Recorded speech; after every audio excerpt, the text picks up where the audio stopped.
Go ahead.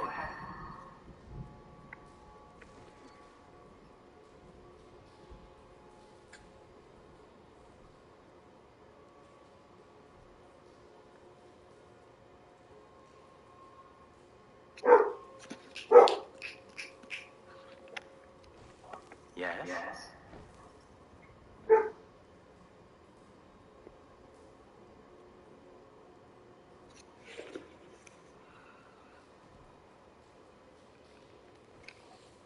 Omnis has time.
I do enjoy this game.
I thought I got third-partied, because no way in hell did that guy throw a grenade.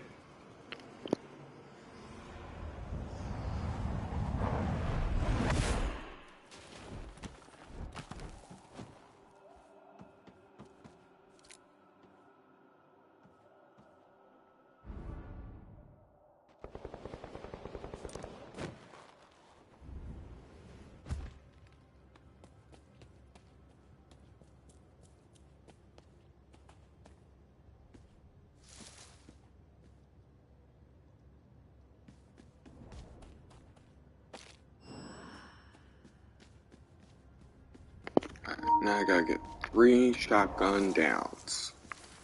To do that, I have to get a shotgun.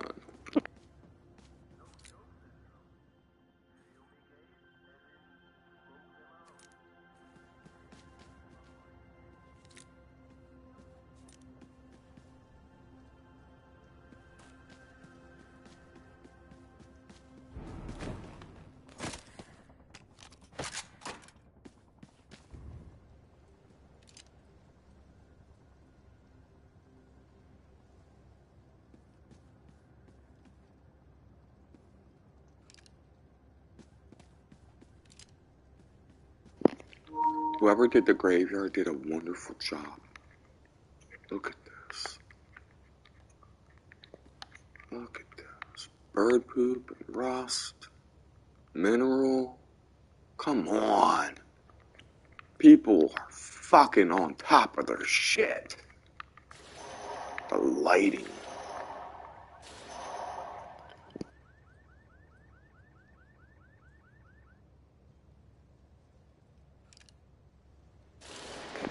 The game looks great.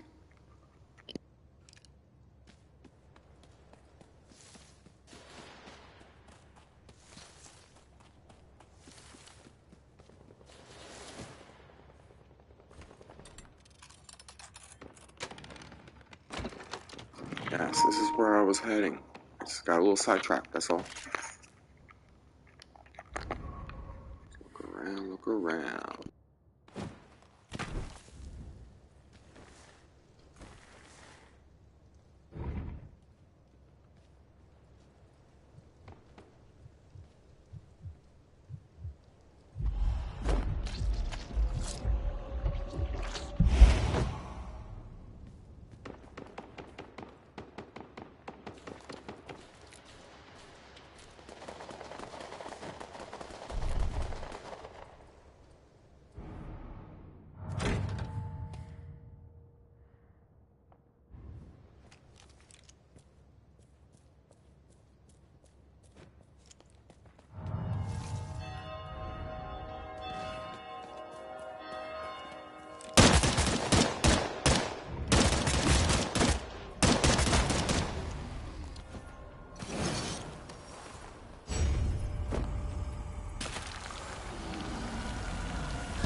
Getting third-partied left and right today. But on the upside, we finished our mission.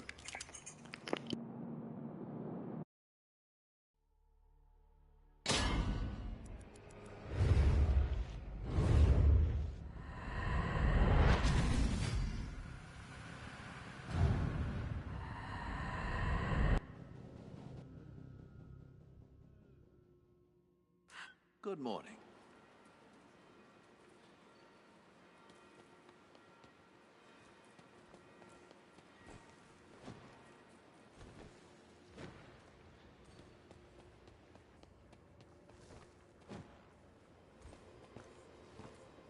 Proceed.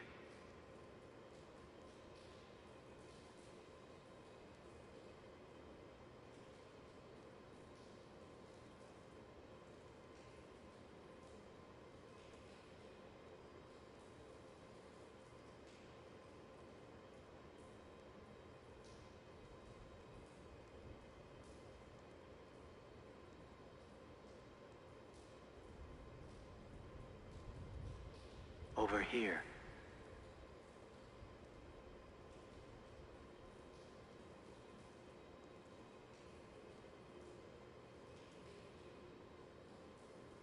All right.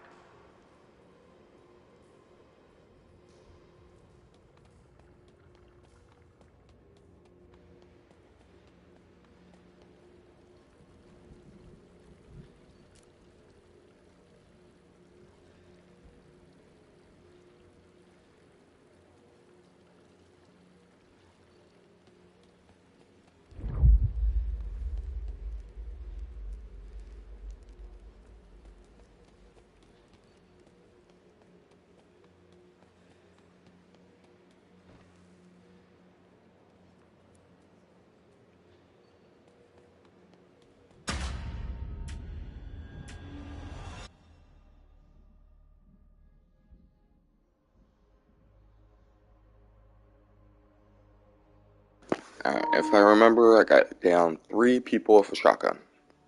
Should be easy.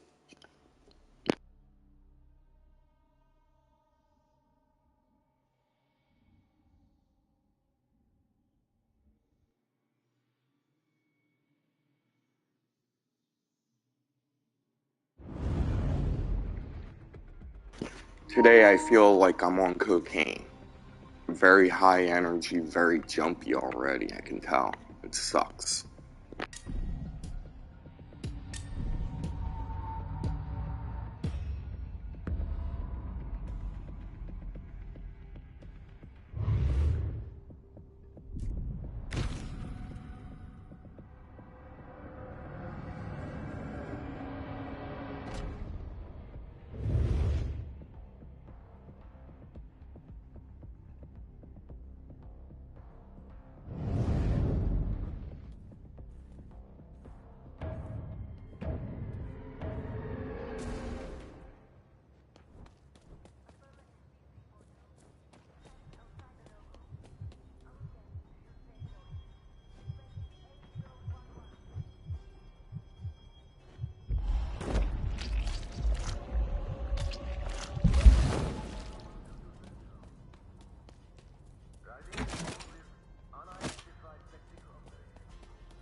Why can't I get a second dot on these phase dramatics?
No promiňte.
Ya vete para acá.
play fuck game, fuck game.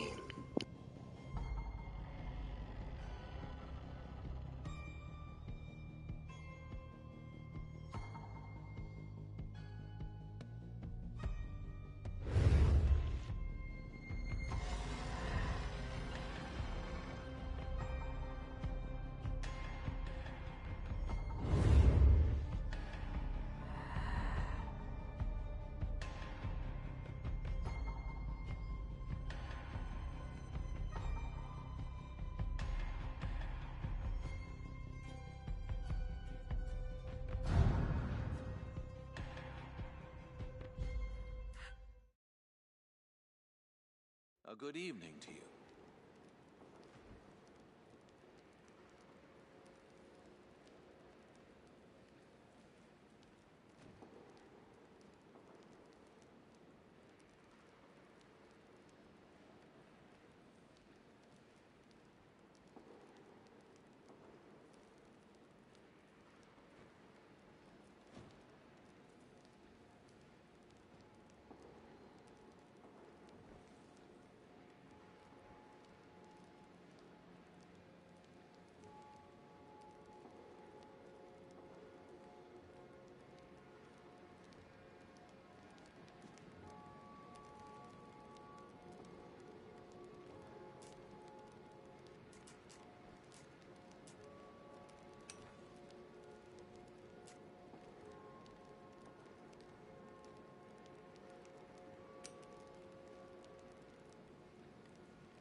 I have no clue why the aim went funky like that.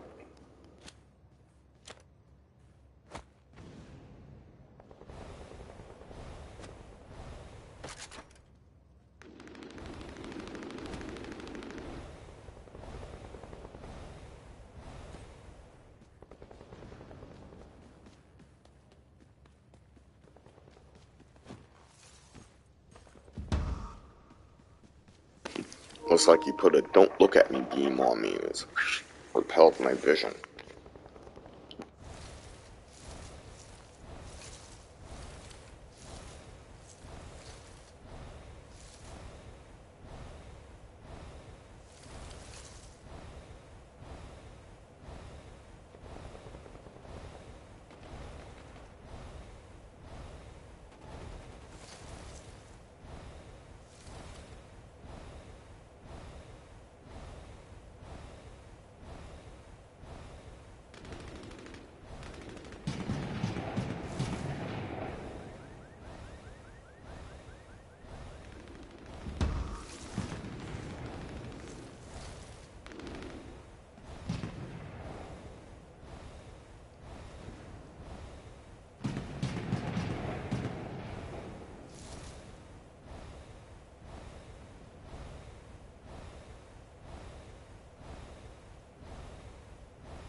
Good evening.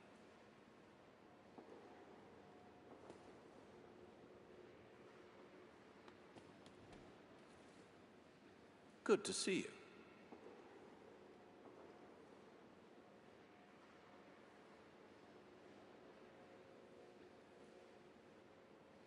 Greetings.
Yeah, the quest must be bugged. I don't have all of them yet. Damn.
Thank you.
On the upside, we got the stupid shotgun challenge complete. Yay!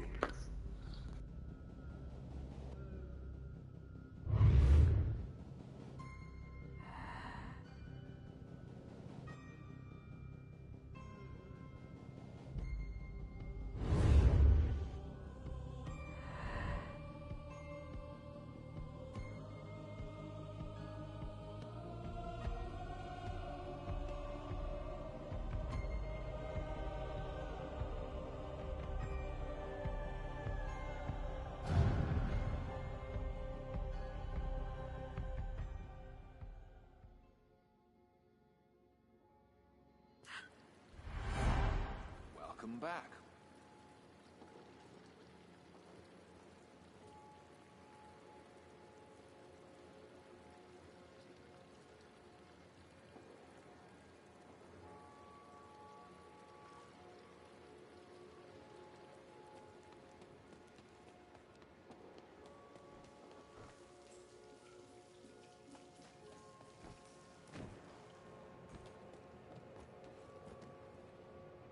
Listen.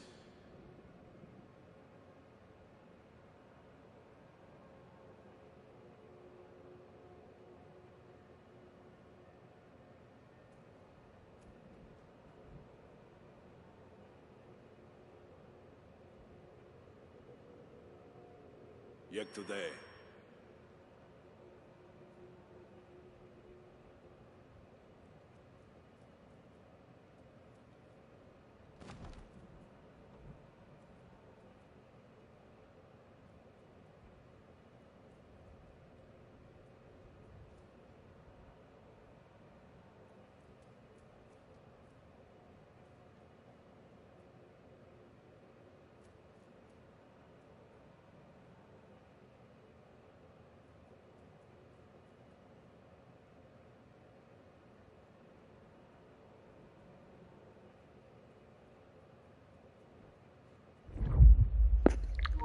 A hunt and we will go, a hunt and we will go. Especially, no, I'm totally an axe specialist. It's gonna be.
Well, look at you.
The struggle is real.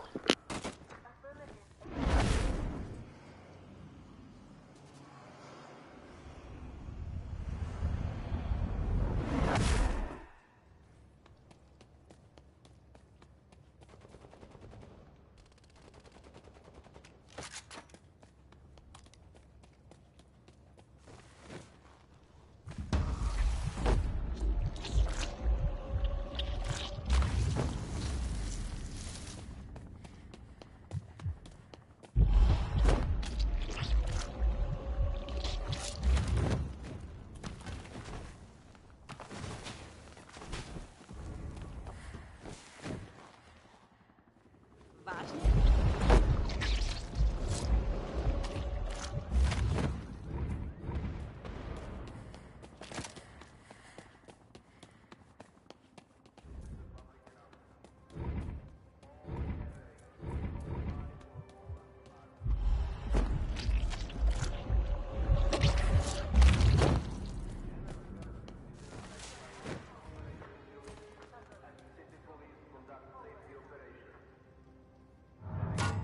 Ježiši!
It's just a rough round.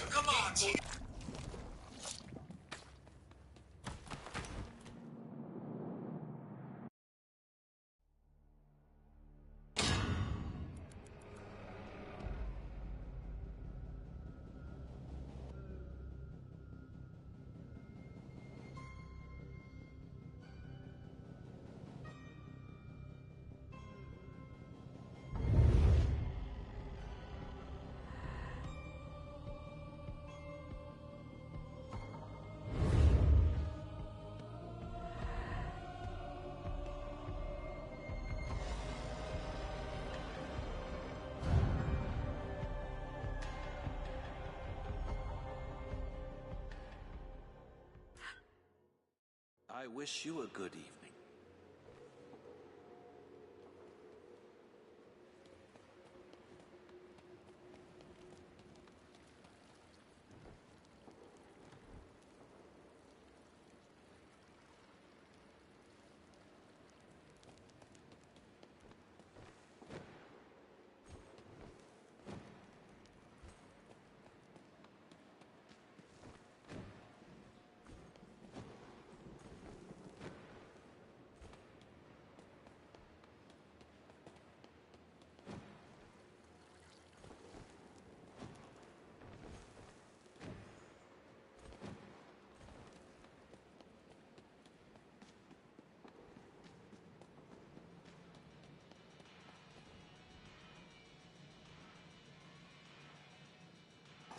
Sorry about that. Can you tell that I wasn't playing for like the past couple minutes?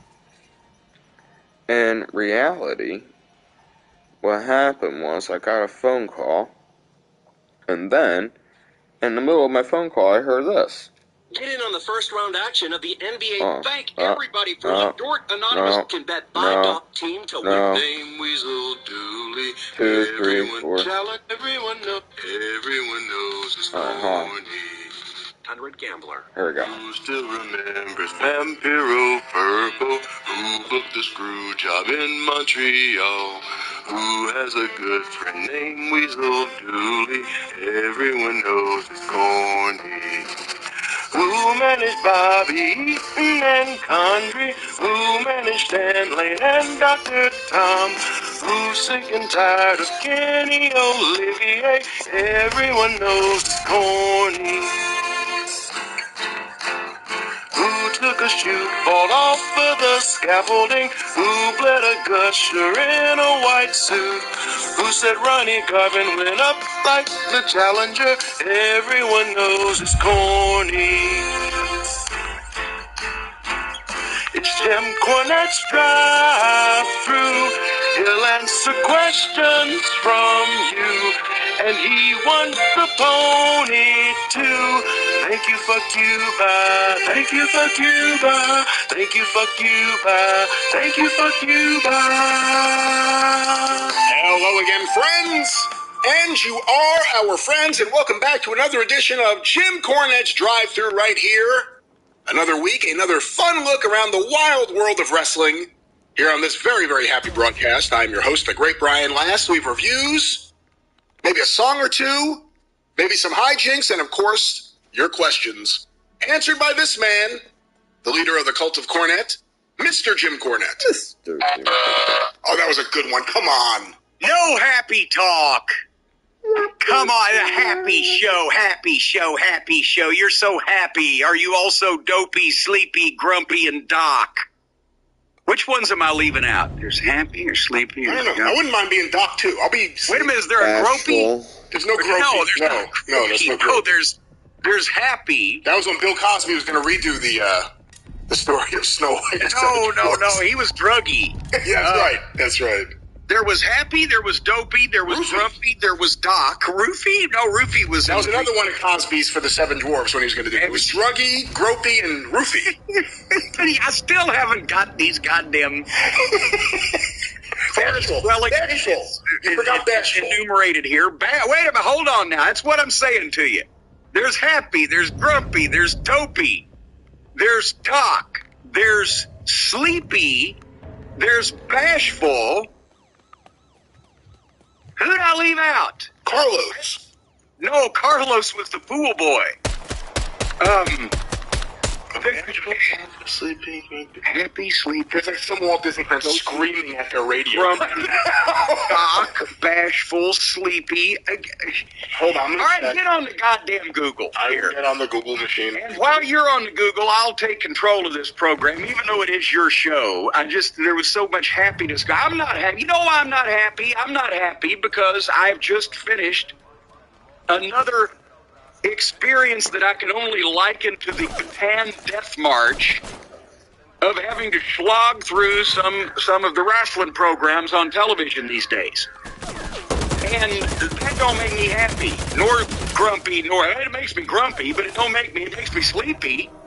Right? Actually, it makes me dopey because I'm losing brain cells every time I watch this juvenile bullshit. So if it makes me grumpy and sleepy and dopey, it don't make me bashful. Did you miss Sneezy? Sneezy! Yeah, you did. And it makes me sneeze because I'm allergic to bullshit. So, wrestling has replaced the Seven Dwarfs, almost all the Seven Dwarfs. We poor Sleepy, or poor Sneezy, rather. How could we forget the poor allergy-ridden fucking reprobate himself? But here's what I was going to ask you. Well, I can't even ask you this now that I've realized, because I was going to go back to the 70s before you were a person, before you existed. 50 years ago, Brian Last, there were easily 40-something, maybe 50 different professional wrestling programs on television in the United States in some part of the country. But even in the 80s, when you became a person, well, I don't know if you've ever become a person. When you were born, when you emerged into existence, there were still, with the 20-something territories, major and minor, there were still over 30 different programs, because a couple places, Mid-South had 2 different shows. The Memphis territory had 2 different programs. One was limitedly seen in Tupelo and Jonesboro and Jackson, things like that. But even though a program came from the same territory, same promotion, they were usually different. Nick Goulas in the 70s had at least 5 different television programs from 5 different TV studio locations with 5 different sets of announcers in his territory alone that aired every week to high local ratings. They were all different. Of course, there was always bad wrestling or slow wrestling, or some might be boring or whatever, but they were hour programs. Nobody got 30 minutes to fucking go out there and take a shit. You had to get in and get out. The promos weren't that long. Memphis had long promos because they had more of a freewheeling format, but they also had people that can talk. When you got Lawler stopping the showdown for 10 minutes to go on a rampage and do a, great spontaneous interaction with some babyface, whatever the case, or heel, depending on what he was doing, that was better than the matches. But everything was different, and it flew by. And if it didn't fly by, you could go take a piss and come back and you'd be watching something else, somebody else, doing something else. And now we have a handful of wrestling programs. Everything from the WWE looks exactly the same. It's shot the same. It's lit the same. You can hardly tell when they're the same building or when they're different buildings.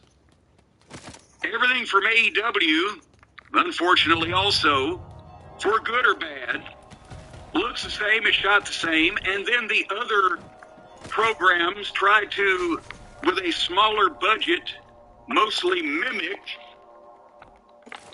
what they see on the bigger networks because they're trying to look major league too.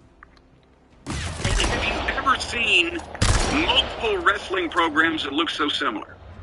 It's my question to you. That's hard to say. WWE's programs all look similar. AEW shows look similar to each other, but not the WWE shows per se. Well, no, I'm saying they all live. Whatever they do, they look the same. Rampage, Battle of the Belts. Yeah, yes. No matter what building they're in, usually both promotions, it looks pretty static from week to week. And everything takes for fucking ever to happen in the WWE. Entrances, interviews, commercial breaks. The only thing that doesn't take very long is most of the matches. And in AEW, I mean, for better or worse, again, everything takes forever. The good stuff, you don't mind it. And the bad stuff, you can't get through it. But they've got so much time now, because here's another thing. All of those different wrestling programs were predominantly 1 hour in length. You had 44 to 46 minutes, depending on your commercial situation, of actual program content. And you had shows on a weekly or monthly basis you need to sell tickets to. So you didn't have to, nor would you want to, let guys go out and fucking stay out there for half an hour and do these dramatic soliloquies or these goddamn marathon matches or whatever, because you had to get everybody exposed, everything sold, and everything, the point made, in an hour. But Houston had 90 minutes. Memphis had 90 minutes. Sometimes Houston had 2 hours. And lots of promos. And lots of interviews with guys that could talk. But here's another thing. Most shows had localized live promos. Or live to tape, at least in Houston's case. And with it, when I was trying to slog through Raw, and I started thinking, is there any correlation in the territory days to this long and boring of a program where they just don't have enough talent to fill the time and they can't give all the big matches away, so we're just... And you know what I thought of? KTVT Saturday Night Championship Sports from the Fort Worth Will Rogers Coliseum is the closest thing I could come to, and it still wasn't that boring. Damn. And for those of you who don't know what that was, KTVT, and I don't know what their affiliation is now, but in the 70s and 80s, they were the Dallas, Texas version of the TBS Superstation or WOR in New York or WGN in Chicago. It's a rough one. They broadcast CBS programming now. Who cares? See, you found that out that quick, but it took you 15 minutes to figure out Who it's cares sleepy. about where the fuck It you wasn't saw? sleepy, it was sneezy, and you were talking. I was waiting for a moment not to interrupt you like I just did. Well, Like you you should have just been waiting did. longer. Wait for a moment not to interrupt me, you won't have to do a lot of talking. So, but KTVT Channel 11, it was a Texas, Can you be the biggest independent station in the state of Texas, and it got on a lot of the early cable expansion and became somewhat, by the early 80s, somewhat of a Texas superstation. It wasn't as wide as TBS or WGN, but they were on all the cable systems in Texas and Oklahoma and a lot of them in the Southwest area. Right. So that was big time television. They had a reach. And the signal alone, my God, they were it was a VHF signal in Dallas, Texas. So fuck, you're hitting a couple million people with your broadcast signal. So Saturday nights from 10 to midnight was the original TV time slot for Fritz von Erich's World Class Wrestling before they got the famed Channel 39 1-hour syndicated World Class Wrestling show from the Sportatorium that has been the subject of documentaries and everybody remembers fondly. The TV program where they brought in all the sports production specialists and had the camera inside the ring and really made it, the talk of wrestling production at that period of time in the early 80s. But the Saturday night show and that was on in Dallas. Channel 39 was another independent station. It was the Christian Broadcasting Station in Dallas. So the weird thing is My liver. that the TV show that Fritz's Territory had, that everybody, all the hardcore wrestling fans and all the people around the country were talking about, the syndicated show in Dallas, it aired on a local independent and not a prime time slot. And that was the big show. That was the one from the Sportatorium where they had the main events because it was being syndicated cross country to other stations, and the live crowd was just the big so fucking rabid. And that great atmosphere. Okay. But the local show that they had always had that promoted their Dallas and Texas events, the 2-hour show, the one on the big station with the big signal, Saturday nights from 10 to midnight, was shot on Mondays at the Will Rogers Coliseum in Fort Worth. Okay. And that building held about 6,000 people, and except for the time that they booked Flair and Kerry on New Year's Eve, and it sold out, I don't remember I saw more than 1,000 or 1,200 people in that building the whole time that we were there for 6 months. Really? That's surprising. No, it was every month, or every month. Every week was the house of $9,000, $12,000, $14,000. Because here's the thing. There would be a main event dark match involving the Von Erichs, or something that was hot. But the people had smartened up to the fact that if they stayed home, they could watch the entire show on TV on Saturday night for free, not have to park and not have to do all that bullshit. And it wasn't a great show because that 2-hour show, I mean, you would get Dennis Condrey versus Brian Adias 2 out of 3 falls, and they'd go all 3. You wouldn't get the top main event matches. You wouldn't get the programs. You'd get the TV matches, and that's where you did interviews to promote all the local shows. Monday in Fort Worth, Friday night in Dallas, because that was every week. Friday night Dallas Sportatorium, Monday night Fort Worth, Will Rogers Coliseum. The big Star Wars event coming up, maybe at Reunion Arena, or might it be 4th of July at Tarrant County Convention Center in Fort Worth. That would sell out and draw 12,000 people. Or the Cotton Bowl, or Texas Stadium, or whatever. So that was the 2 hours that was more like the infomercial to promote all the events in Texas. But the thing is, they only had, as we've talked about, in World Class, 16 full-time guys in the territory. And you would have 8 guys on a spot show, 2 single matches, a captain's match out of a tag, and a tag match. 8 guys and a referee, plus the manager. There's 10. And on the regular weekly shows, they'd have all the guys and a few underneath guys, and maybe some name might come in.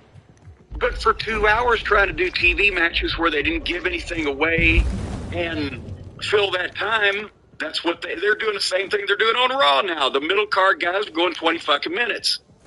And it was deadly dull during that time because the fucking crowd was not hot either. But the interviews still brought things up because they were the longest wrestling show interviews I'd ever seen, besides when like somebody like Lawler got to take over Memphis television. They were open-ended, as I was told. And so you didn't just have 2 minutes or maybe 3 minutes like everywhere else. You'd go out to the ring and do them live in the ring. And Houston was kind of like this also, but they still didn't go this long.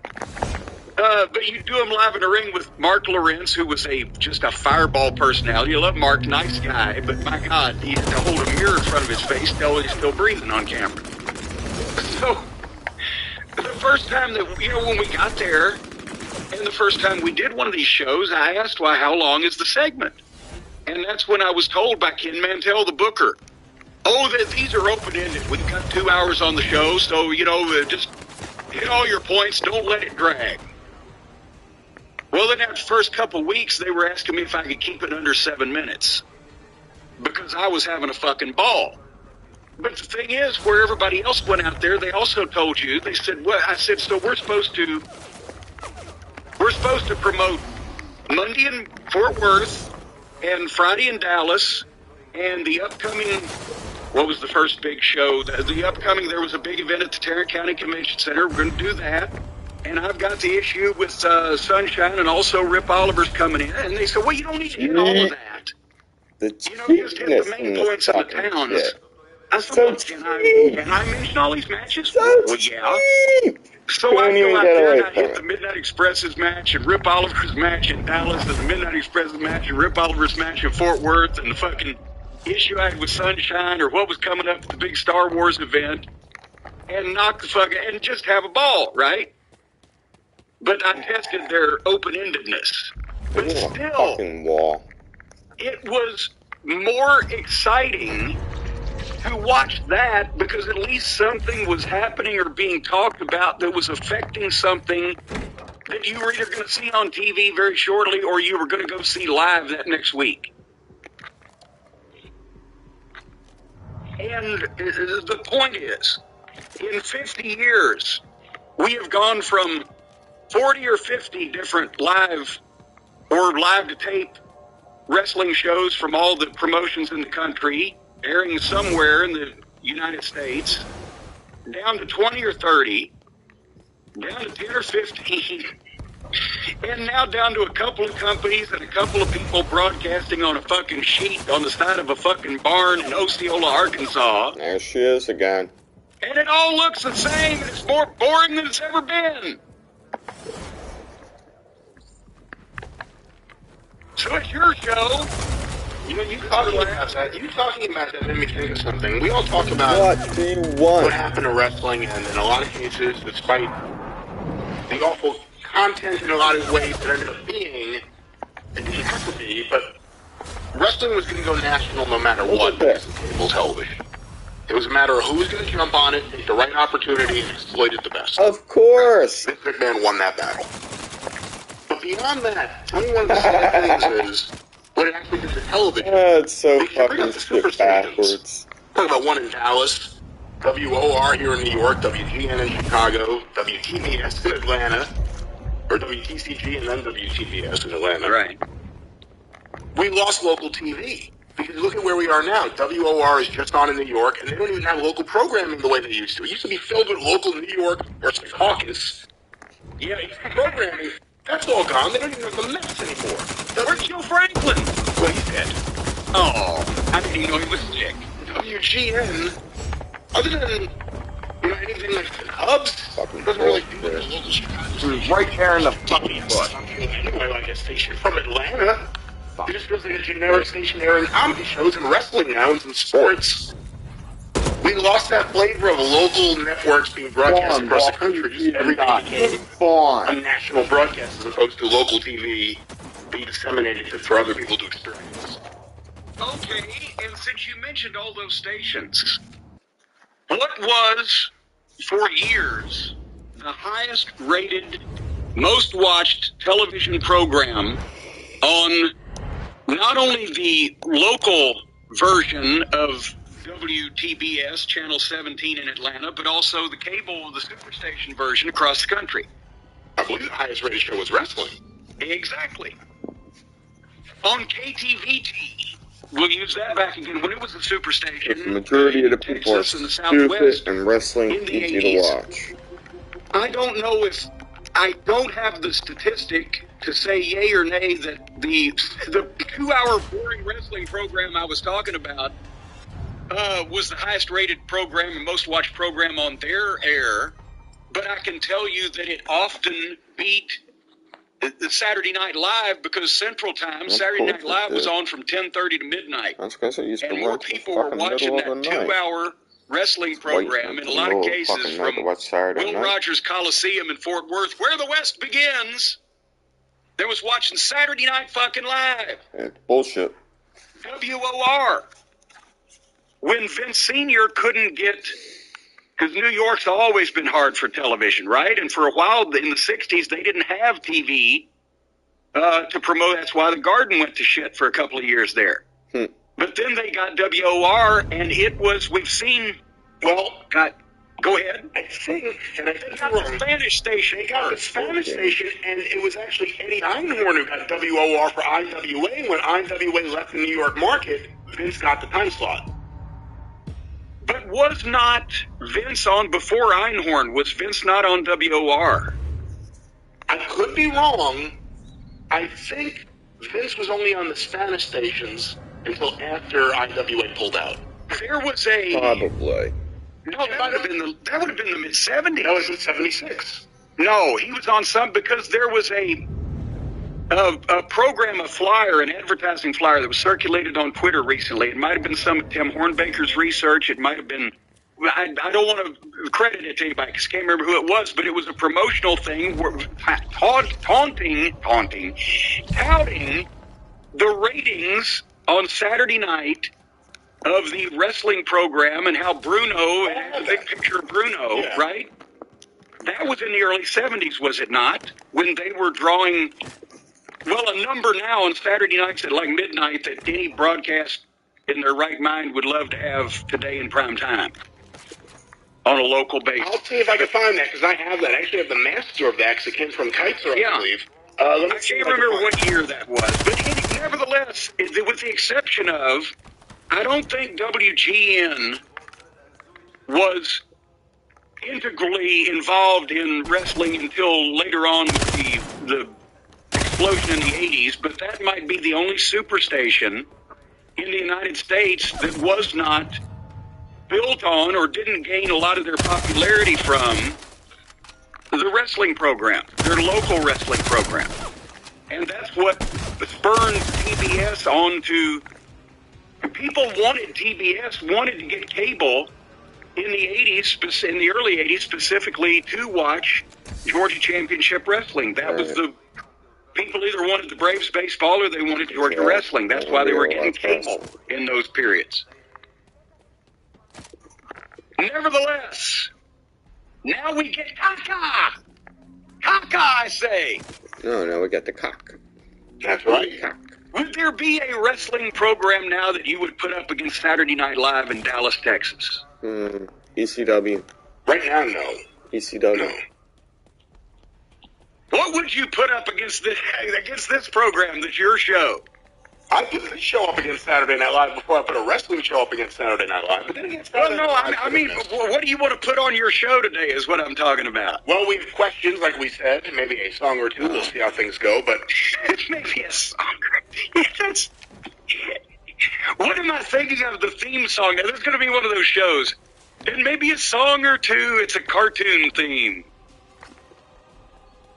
We'll have songs, possibly a tap dance. It's your song. I'm not sure. Yeah, it's your song. Well, Paul Jones had a song, and he had to sing it. Well, we never did find out what that song was. We were snickering at poor Paul. That day we heard that, we were watching the monitor, me in the midnight, because Paul was desperately trying to do one of the shoot promos like some of the young folks were doing at that point in time, where it had a double meaning only to the smart fans and or to the regular fans, and it didn't even have a meaning to the boys in the locker room. We couldn't figure it out. Okay, I have here, it's 75 from Variety. All right, then I guess you were right. From Variety, here's the headline. It's incredible. Championship Wrestling returns to Channel 9 WOR TV with a bang. Every Saturday at 1 p.m., 7.0 rating, first in time slot, 32% share of audience. Capital Wrestling Corp, Vincent J. McMahon, president. And a big picture here of Bruno Sammartino. Okay, so they were doing, and that's Saturday at 1 o'clock. They were doing a 32 share, which means it's not a 32 rating. The 32 share means that 32% of the televisions being watched in the New York market on Saturday afternoon at 1 o'clock were watching the wrestling program. And then was it Boston they did just stupid numbers at midnight, or was that in New York at a later period of time, or what am I thinking of for their late night program? I'm not sure if it's specific one you're talking about, but really when you think about it, if wrestling's on at midnight, even if it's on a Spanish network, back then, when a lot of channels went off the air, and there weren't that many options. If you were up, you were watching wrestling. So, I wonder now what wrestling program would capture 1/3 of the viewing audience in the New York metropolitan area on Saturday afternoon at 1 o'clock. That's one of the interesting things I've always thought about, especially in recent years where WWE struggles in Madison Square Garden. And again, it's a different garden. There's less seats. Seats are more expensive than ever before. Penn Station's worse than ever before. It's just a pain in the ass. But there was always local TV. When I was a kid, I became a wrestling fan specifically because Superstars of Wrestling was on 10 a.m. on Saturday morning. And a lot of kids don't discover wrestling. Look, a lot of kids don't watch local TV. My kids don't watch local TV. They're on their phone. They watch whatever's on their phone. So, well, you know what? There's hardly anything on local TV worth watching anymore, as we've talked about, since you lost the local flavor, the local talk shows, the local fucking variety shows, the local fucking kid shows, the local horror shows. All you got now is news. And there's only... Our Fox affiliate has a local news block from 4 to 7 o'clock nonstop every day. And there ain't that much news in Louisville. They go to every 30 minutes. If you watch 30 minutes, you've watched the whole thing. They try to milk you for the 7-day forecast to get you to watch a whole hour. But after that, you know what's going on. Get in on the first round action of the NBA playoffs with DraftKings Sportsbook, an official sports betting partner of the NBA. This week, new customers can bet $5 on any team to win and get $150 in free bets instantly. Download the DraftKings Sportsbook app and use code IHEART only at DraftKings Sportsbook. Must be 21 or older. Pennsylvania only. New customers only. Minimum $5 deposit. Restrictions apply in partnership with Hollywood Casino at the Meadows. See DraftKings.com/sportsbook for details. Gambling problem? Call 1-800-GAMBLER. Well, speaking of knowing what's going on, Who cares? what was going on this week on AEW Rampage, if we want to talk about something to start things up? Oh, boy. Apparently now, and we got to be watching out for this, folks. I know that I'll do a public service here for Tony Khan, and I'll keep his numbers from crashing on Fridays. Apparently in May, the schedule for the All-Star Rampage event on Friday nights is going to be bouncing around because the NBA and the NHL and Mickey Mouse Club and whatever else special programming they got. So we got to keep an eye on this. It's going to be early in the evening, later in the evening. We don't know when it might be. Let me ask you a question about that. Let's say you're Tony Khan, and you know your show is going to be bouncing around for several weeks. What do you do, and what do you do differently than you normally would? Well, normally I would say in this situation, just fill the time with some good matches with some guys that you'd like to give some wins to, and don't shoot any major angles, and don't go too far with any stipulations, because in some cases you don't even know whether you're going to be in the time slot that you're advertised for. If a live sports event runs over, people may miss it with the DVR, so just expose your talent that you want to give some wins to and fill the time and plan for something to come back to the regular schedule. That's normally what I said, but since he's already doing that, except I guess it's the people he wants to give wins to, but this program hasn't had any meaning. They promote the matches that are going to be on it ahead of time on Wednesday. That doesn't mean those matches are worth a shit. And they've got the opportunity to edit it, which means it makes less sense than normal, because apparently the Eddie Kingston match that we were exposed to in this program, apparently live, went about 10 minutes longer than it did on the air. Oh, really? I didn't know that. That's what I've read.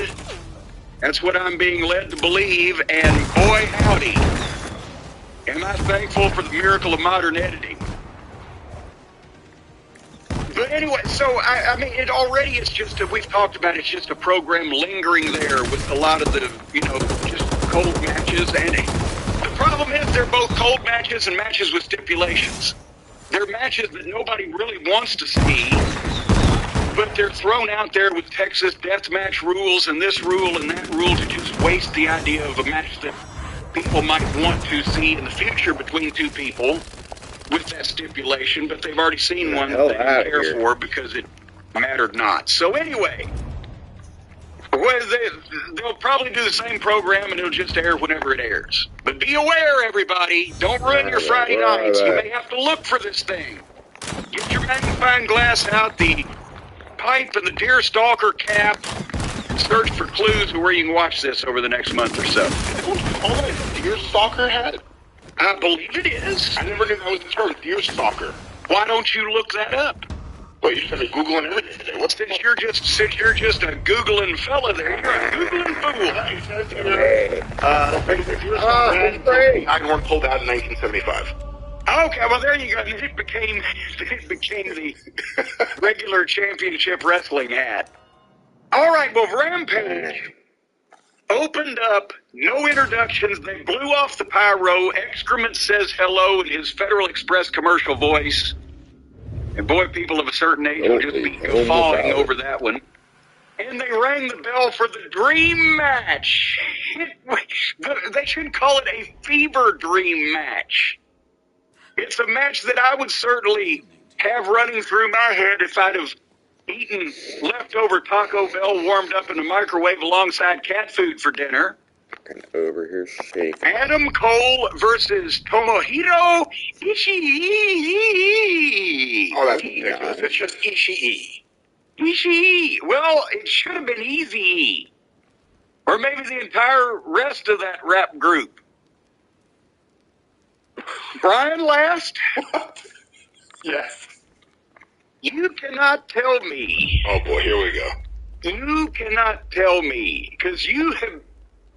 I know you've been a more of a fan of modern Japanese wrestling than I have been over the last number of years, since they completely lost their fucking mind over here like we did, or over there like we did over here, and their wrestling fucking sucks now too. But you have said in the past that you like this guy, this Tomohiro Ishii. One of the greatest matches I ever saw was Shinsuke Nakamura versus Tomohiro Ishii in New Japan. It was on the same night as AJ Styles versus Minoru Suzuki, which won Match of the Year, and it was better. It was worlds better. It was one of the greatest matches. Okay, was that in black and white? Because how old is this fucking guy? He looks like a very old guy, although Very He old. looks like he's almost Very old. like in Very his old. 30s. but he had no wrinkles. If you look at his face, he had no wrinkles. Because I thought, Because he's so fucking short and pudgy and fat, he looks like a baked potato with arms and legs. He could be the Japanese Dr. Luther. Oh, let's God. not go crazy. In the right circumstance against the right opponent, he is great at delivering a hard-hitting match. Unfortunately, You fired him out of a fucking cannon so he could bowl somebody over. You put him in there with the right guy. Unfortunately, Adam Cole was not the right guy. I don't know whose dream match this was, but I actually liked Ishii. This wasn't my dream match. Oh, come on. Now, you're going to blame Adam Cole and not Ishii. Did you watch the match? Yes, I did. And they worked together on this fucking hiccup. This was a joint effort to stink the joint out as badly as possible. I will agree with you that Adam Cole was in no way good, but you can't tell me fucking old Ishii, or E for short, old E, he locked up like he was in a body cast. And then Adam Cole started working with him like he was working with a Fabergé egg.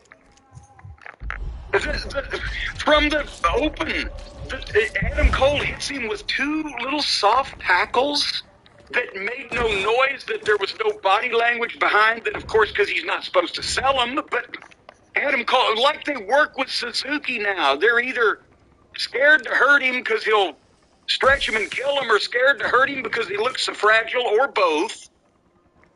In this case, I don't know whether he is a shooter or not. So they may not be scared to hurt him because he'll kill him, but it looked like that they were working with a guy that just came out of goddamn suspended animation.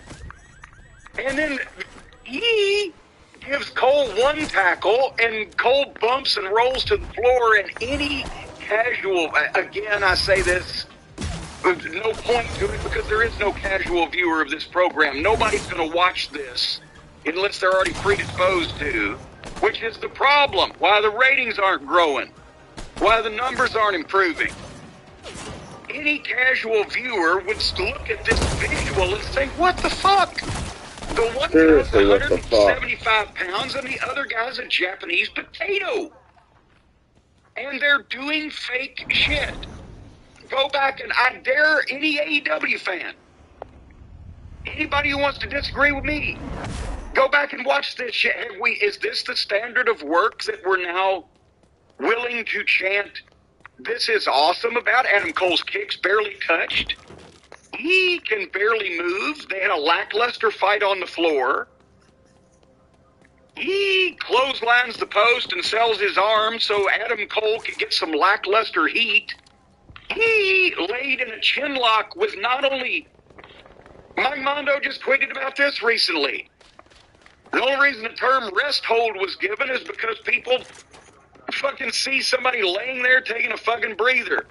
Cole's got a chin lock. The guy's not fighting it. The guy's got no facials. The guy's not even kicking his fucking feet. The guy's laying in a chin lock. I've seen more movement caused by gas escaping a corpse. But meanwhile, excrement is putting E over with his record in Japan. And he's walking around like a tub of goo. So it makes the announcer look like, this guy, you're telling me, has done all this.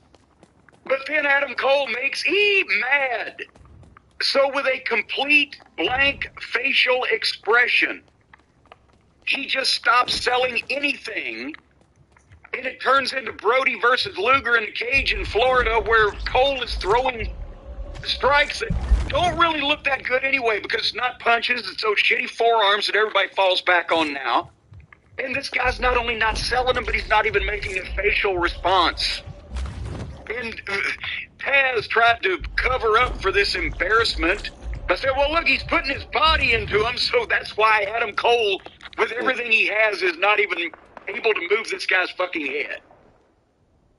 So Adam Cole hits E with 8 consecutive forearms, and he sells none of them. And then E hits Adam Cole with 1, and he drops like a dumpster baby on prom night. And then E goes for a power bomb. But Adam Cole foiled it, so they staggered, and they went back and forth, and then they went to a break. I'm thinking they're going home. I thought, oh, God, at least this is almost over. Our long national nightmare has come to an end. Pull those bamboo shoots out from under my fingernails, Tony. We're going to the break. I wrote, my God, how long can this go?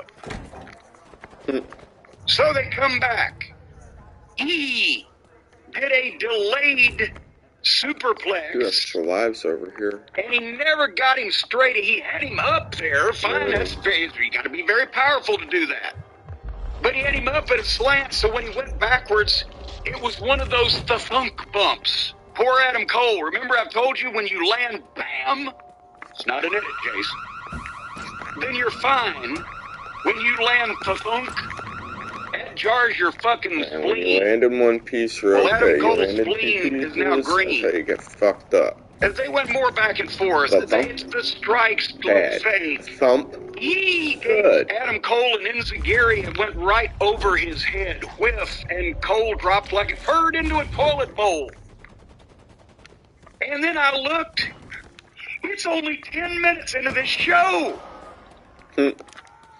He's done And already. abruptly, out of nowhere, Jay White runs down in Pearl Harbor's Rocky Romero, who's at ringside. By the way, so is our little dog Pockets, but nobody's done anything.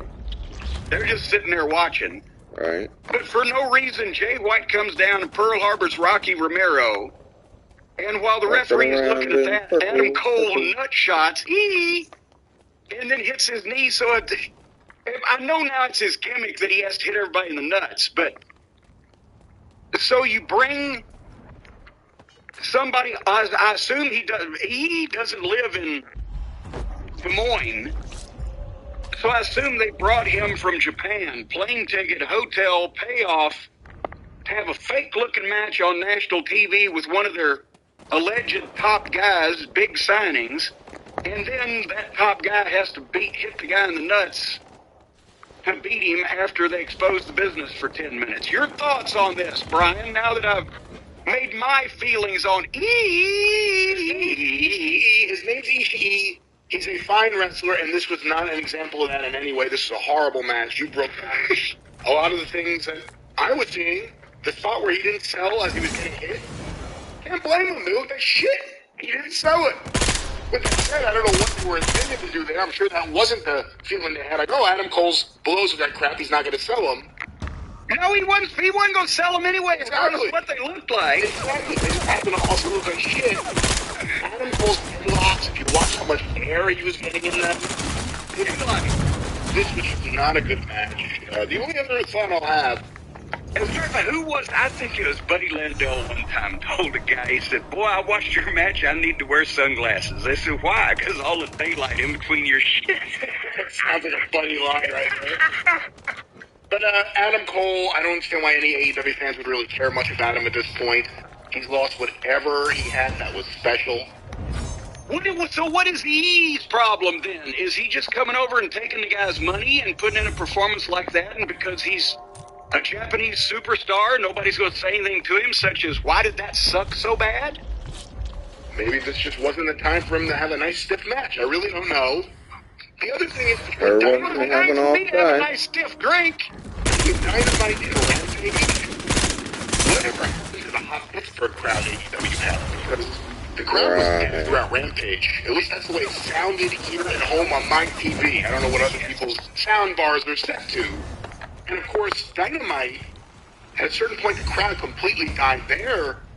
This show did nothing to bring them back into it seemed. All right, well, and a good point. This had to be what we've read emails from people who have Is the word reported we're on the looking for, everyone? timing of the AEW tapings. If this was after Dynamite, which they usually are, then these people are sitting there at midnight.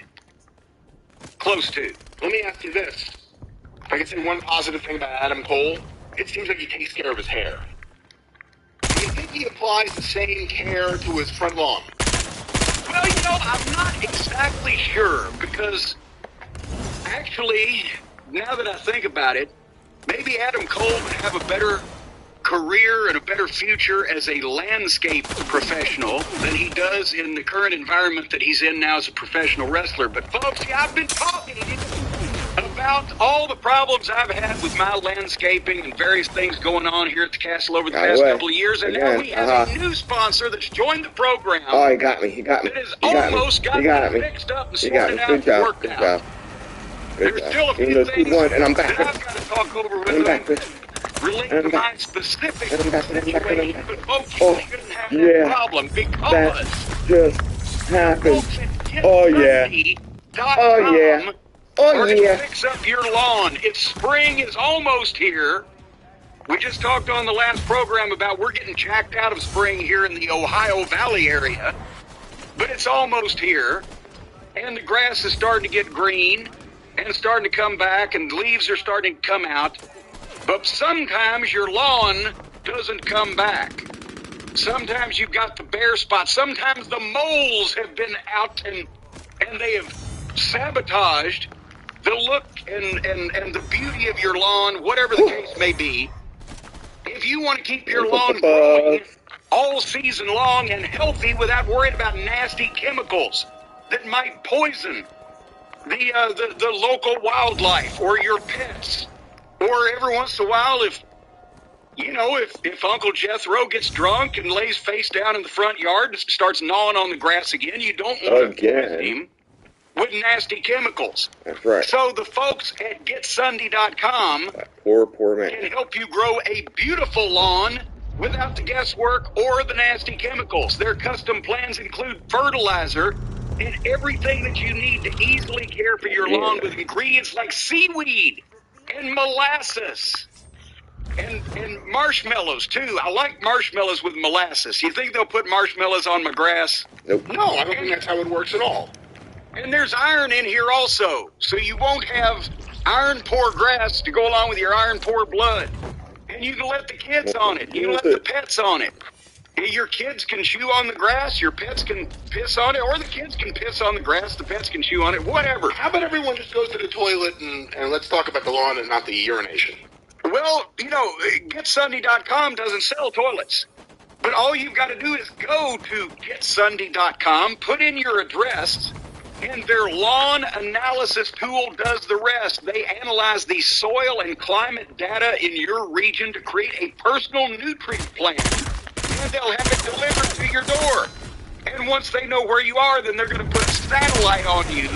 It's going to keep an eye on you at all times. Every time you're out in the yard, you're going to get a message on your phone saying, go back in the house, you're walking on the grass. Just attach the ready-to-use pouch that they send you to a garden hose and spray. It takes less than 15 minutes. You'll have a beautiful green lawn. The best thing is the stuff really works. The problem I've got is, of course, I have a little bit of ground out here, and I can't reach a hose to everything. And also, it'd take a lot of pouches. But if you folks are lucky enough to have a sized yard that you can take care of, then, boy, this is for you. And Sunday, the folks at Sunday are offering our listeners 20% off. 2 feet after spawning again and die. Start at just $129 for green grass and high tides forever. And you can get 20% off at checkout. I ain't going after the win, I'm going after the 12. GetSunday, GetSunday.com/JCE. 20% off your custom plan at GetSunday.com/JCE. I've understood that a lot of states now are getting into the grass growing industry. They say it's a multi-billion-dollar industry growing grass these days. So if you want yours green and healthy, and you may be able to sell some to your next door neighbor. No, this is a different type of grass. This is the grass that's on your front lawn, and it's certainly something that you just want to look at and stare at and not rip off or anything else. And your neighbor may become jealous, especially after Sunday lawn does their thing. But that's the only kind of grass we're talking about here. And boy, I'll tell you what. When you spray this stuff on your lawn and then you have a big bonfire, so throw some of the grass clippings in, and the whole neighborhood will be happy. No, the whole neighborhood will be happy. Sunday lawn will make your lawn look nice. You're not going to want to light it on fire, ladies and gentlemen. You're going to want to stare at it and point it at. I can't even talk. If you Pointed at it. light it on fire, then you just have Yeah. to be there and take a few deep breaths. Things will get better. What's going GetSunday.com on? /JC for 20% off your custom plan of a green lawn. Yeah. All right. That's right, Jim. Sunday Lawn. We welcome them here to the show, and some people have to mow their lawn, and Oh, you still got sleepers, there's no huh? real good transition with mowing wrestling. Can I get kissed? Can I get kisses? Are there any Oh. mows in wrestling? Mow green What am I doing? wrestling, What am I when doing? Think about it. Yeah. Mo Green. Is it my Or ear? is Green. Whatever happened to that guy? He lives an actual real life here Something now. wrong. He's married and has a family and a child or children in Louisville here. And he was not ruined by the wrestling viruses. Dog, look at how But speaking of viruses, there was one going on a rampage What's it Friday going on? night on the Turner Network. Well, what used to be the Turner Networks. Did you see the VTR from earlier in the day Oh, of where course it's called security VTR, will 'cause not usually the let PTC, Jericho's appreciators in the arena, just Danny Garcia, just The Rock's wife, not any of the other ones, because they're barred tonight when he takes on Eddie Kingston. And this was so overacted that it and thrown away as if it was a frivolous thing, and they're making fun of it and, you know, trying to be entertaining, and so it meant nothing because they weren't taking it seriously. And Oh, one of the motherfucking first trumpet. things that I ever learned before I got in the wrestling business, when I was just riding around with Troy Graham, All of you the Dream Machine, coming to the house of if Combo. the heel is not legitimately upset Thou art not about welcome a stipulation in the that's house to of limit his Combo. nefarious activities, then it don't mean anything. Because he don't care. If Good he don't care, Lord, why do you care? all that is So they were just laughing They about just gave me a minigun. it. No good Jericho appreciators, a whole bunch of them. Why would you do that? But that wasn't as troubling as now we're continuing to have Anybody hear me? interaction between Danhausen I and know Hook. what I'm Did you getting see for this? Christmas. The most heinous act Man, that anyone could Victim. perpetrate on young Hook. Danhausen stomped on his bag of potato chips. who cares? Right before I saw this clip, Oh wait, Stan I was House? going through some of the drive-through Stomped on emails for a his question or two for this show, and someone had sent in a question saying, do you think the That's reason pretty we've fucked never up. heard Hook's voice is because He's still it's been preaching? exposed previously on AEW TV briefly as being high-pitched? Yeah, he's a But it kid. wasn't high-pitched here, so it was nice to actually hear his real voice. Well, but I was saying I pitched here. God That's the only positive I can come into this with. God damn it, God damn it, God damn it, God damn it, God damn it. We ought to put that to music. God damn it, God damn it, God damn it, God damn it. Let me illustrate what's happened here in this 45-second pre-tape. This kid, they like go, the kid. kid. What The you got? kid has talent. He looks like he's serious when he's in the ring. He's in good shape. He's got the wild hair. He's a sex symbol for the ladies. They're interested in him.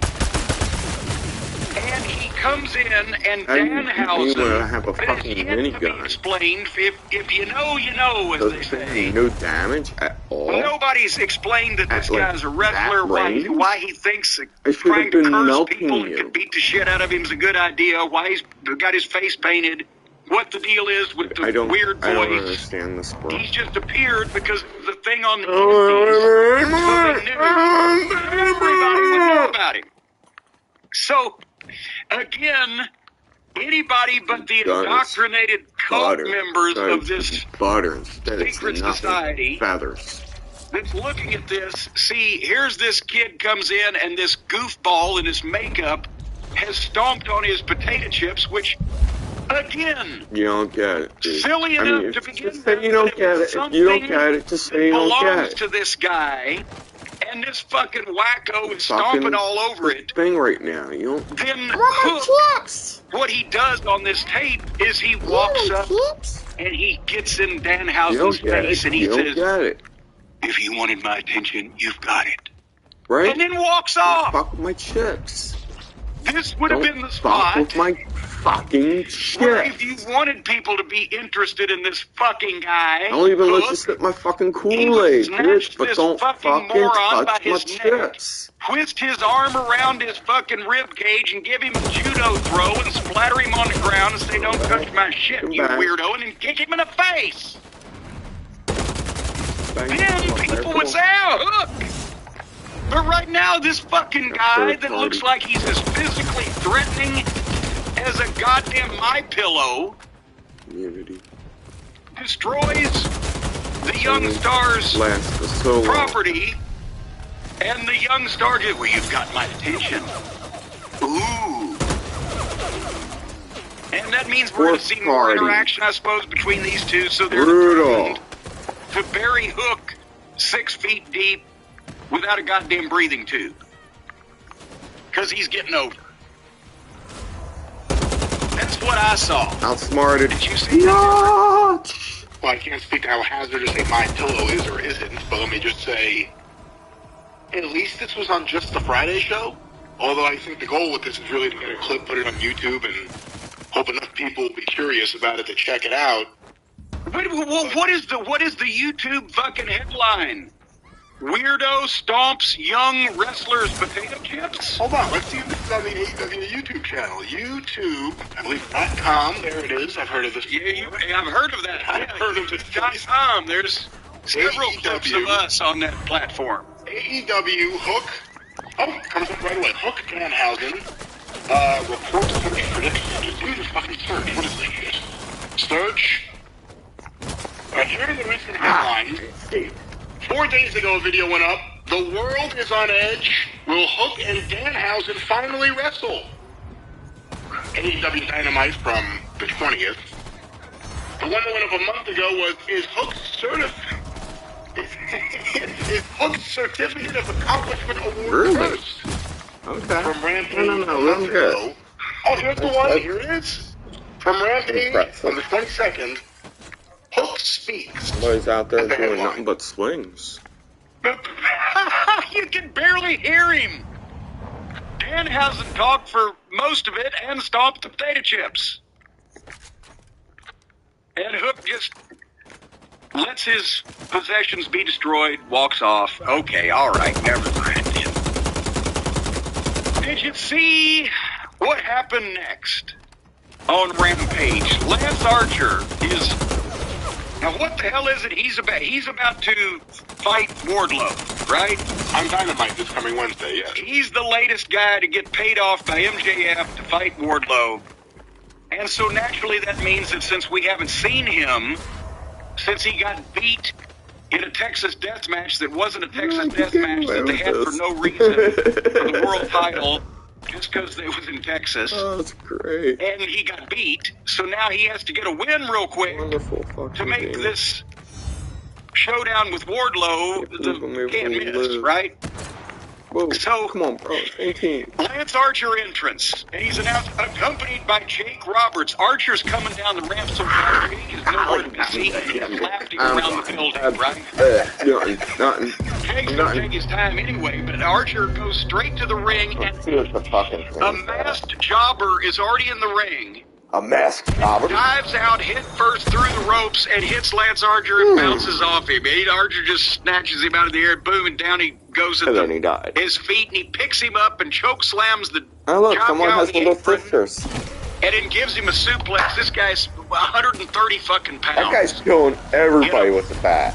Generic masked outfit that, Nick Goulish used to pull out of his drawer every once in a while when he needed a fucking heel and put it on his Gardner or something. And then he hits his finish. Archer does 1, 2, 3. Then he choke slams the guy. Then he choke slams him again.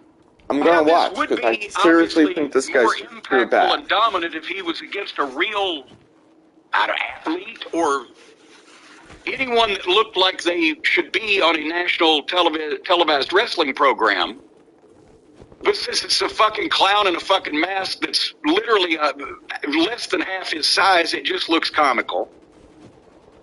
And after the second choke slam, the referee, the voice of authority, the official, runs out of the ring.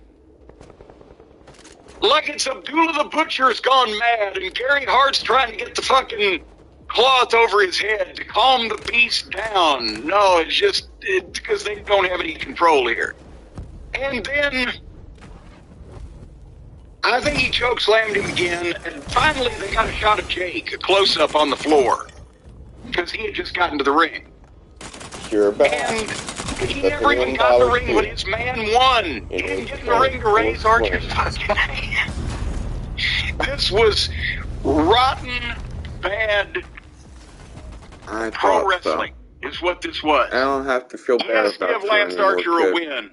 I've been where you've been. No, don't where make you're it funny going. with the visual of this goofy-looking fucking kid in a mask, job guy. Don't make it funny with the job guy jump-starting the match by diving out and bouncing off this fuck, because it's funny.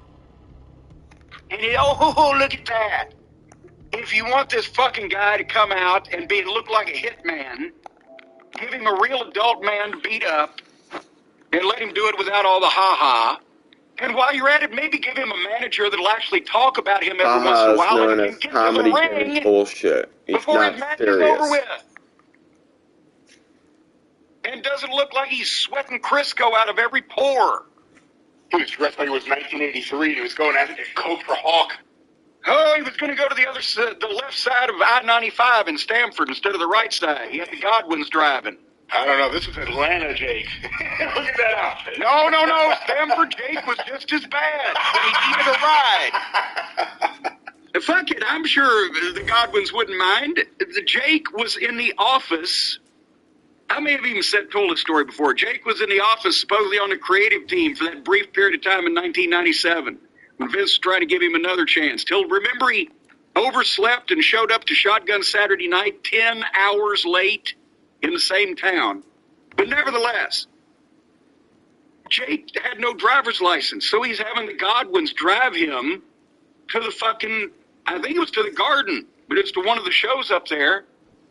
And they picked him up in Connecticut, and he had him go stop off in the hood on the way down so he could get something.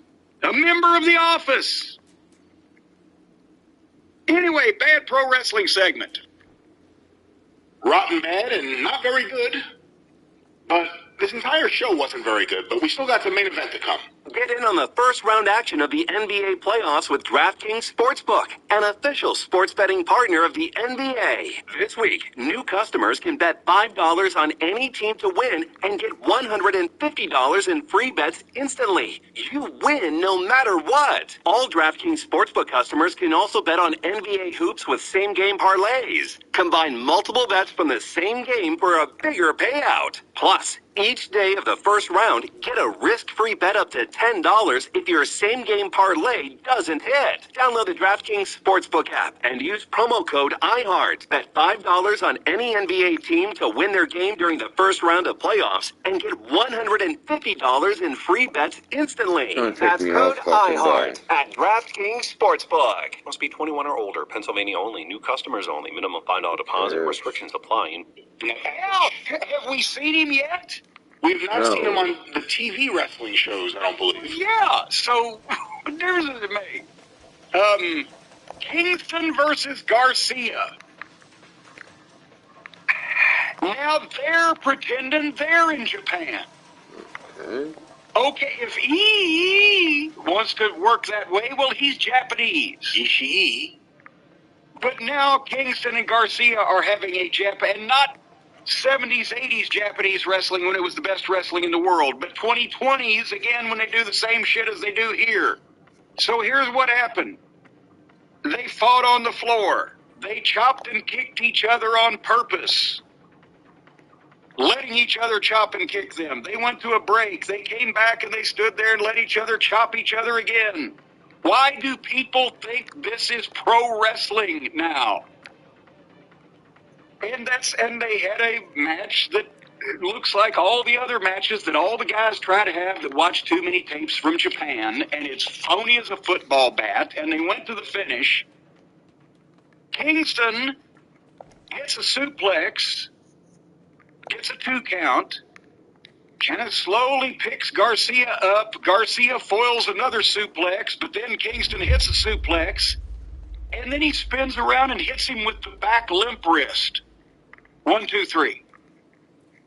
I like Eddie Kingston as a promo and as a Archie Bunker, fucking New York personality, whatever the fuck, right? The fucking guy, the mechanic in fucking Secaucus.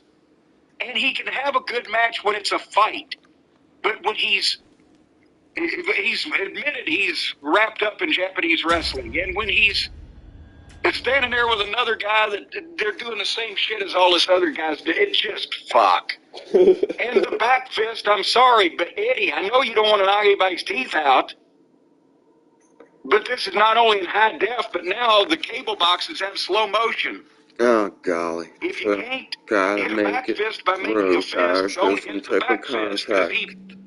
he spun around and challenged him to a duel. That's what he did. It looked like he hit him in the face with a glove. He bitch slapped him. Not even that hard. You challenge him to a duel and you bitch slap him. I mean, that's what you do. No, with the gloves, the piece. He turned around and just went a piece with the glove.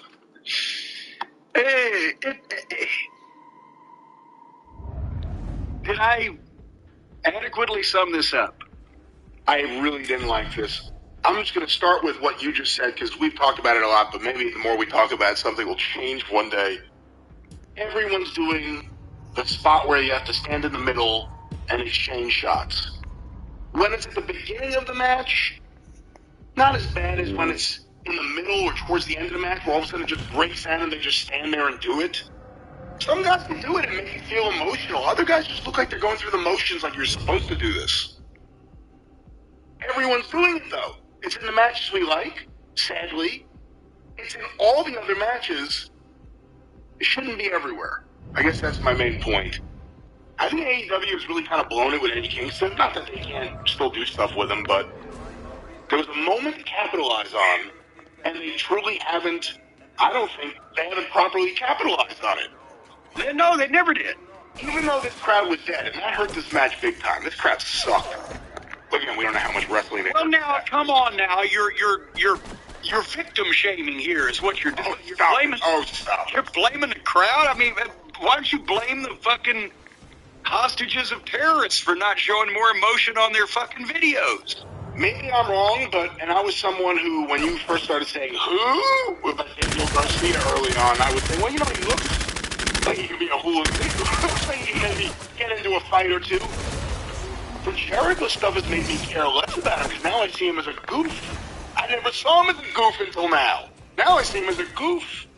Don't worry about me, I'm a sports entertainer. You're a goof. Because I can't care too much about you. The only thing I liked was the thing at the end where Eddie, because then she could use it in a package, where Eddie got over him and said, I'm not going to whip you. I'm sending a message to your boss. That was all right. Yeah, that was a fine little piece of business. The problem is the boss is acting like he's on Monday Night Raw. And Daniel Garcia means less now than he did a few weeks ago, at least as far as I'm concerned. Eddie Kingston hasn't been used since that article came out, since the fans turned him, since the fans got behind him. What have they really done with him? There has been a moment in time where a lot of guys had momentum naturally because this crowd does like to go into business for themselves. So take advantage of that. Okay. But whether it be the Kingston, the Players Tribune article, or whether it Hook just naturally catching on because they like the difference of it, or Danielson suddenly becoming the best heel in wrestling for 6 weeks, or what? Only 6 weeks. And because it's not in Tony's Still 6 weeks on the top is better than no weeks, right?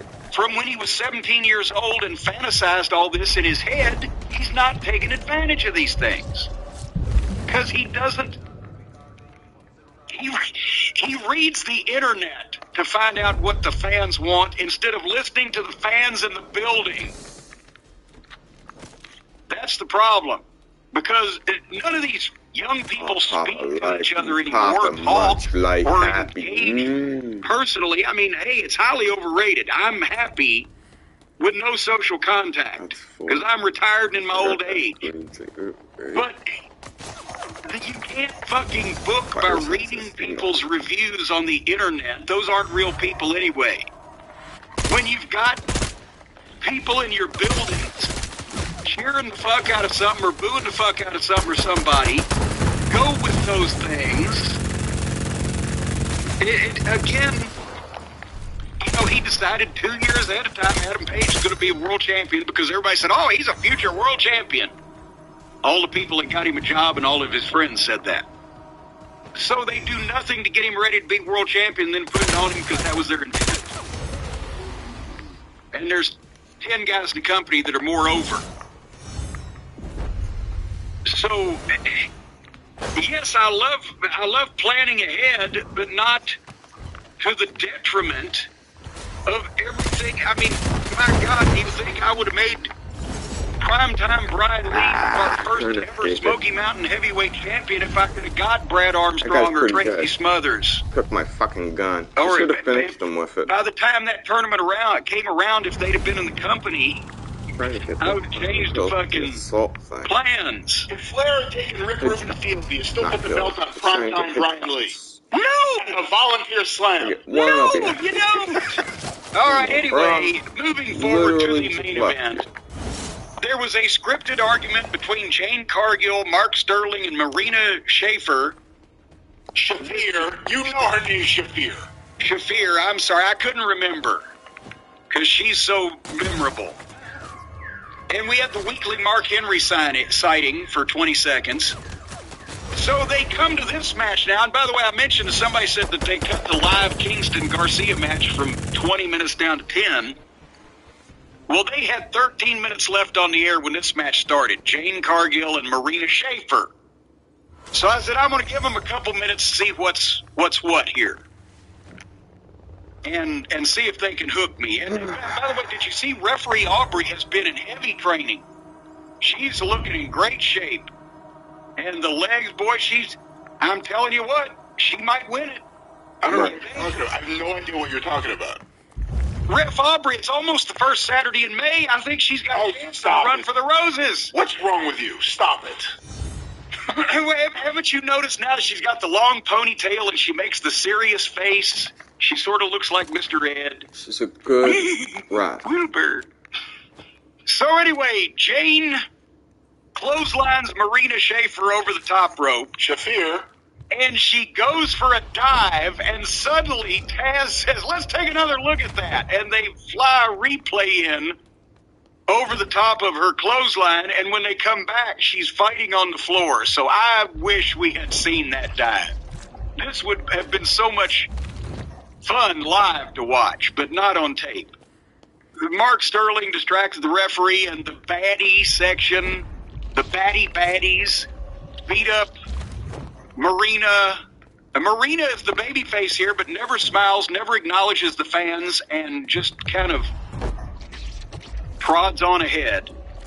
I wrote, I feel bad for two girls this green being given this much time on national TV and having to follow all these other idiots doing all that other shit. And then when you bring up that it was the nearly midnight, and they went to a break and I forgot to come back. What happened? Jake Cargill eventually won. Swami's going nuts at someone in the background. I'm not exactly sure who.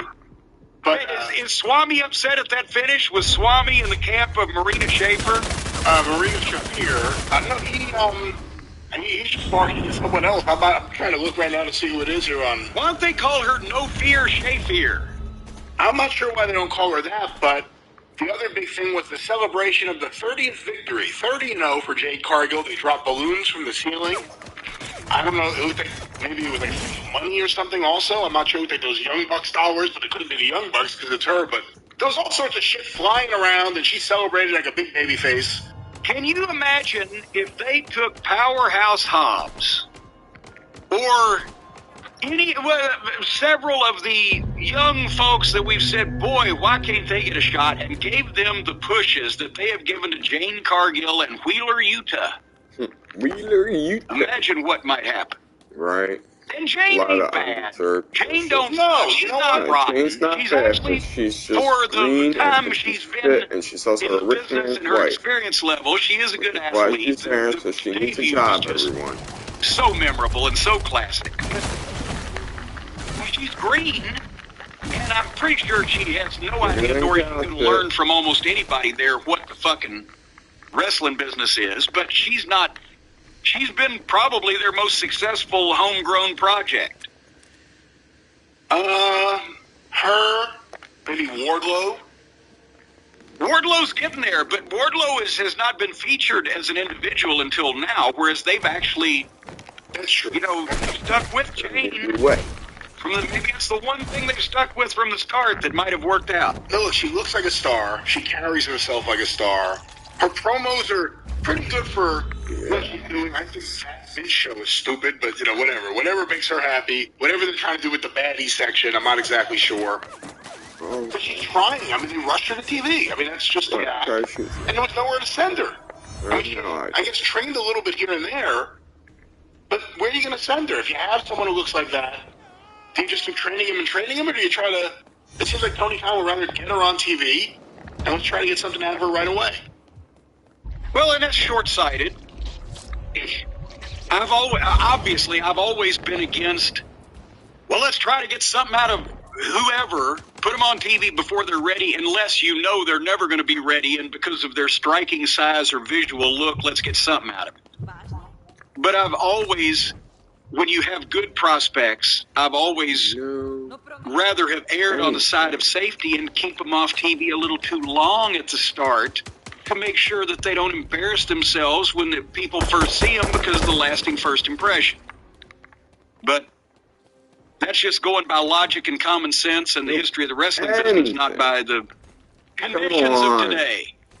But that was Rampage. That was Rampage, and perhaps you're a Jade Cargill fan that wants to go on an internet rampage and build a Shrine to Jade Cargill website.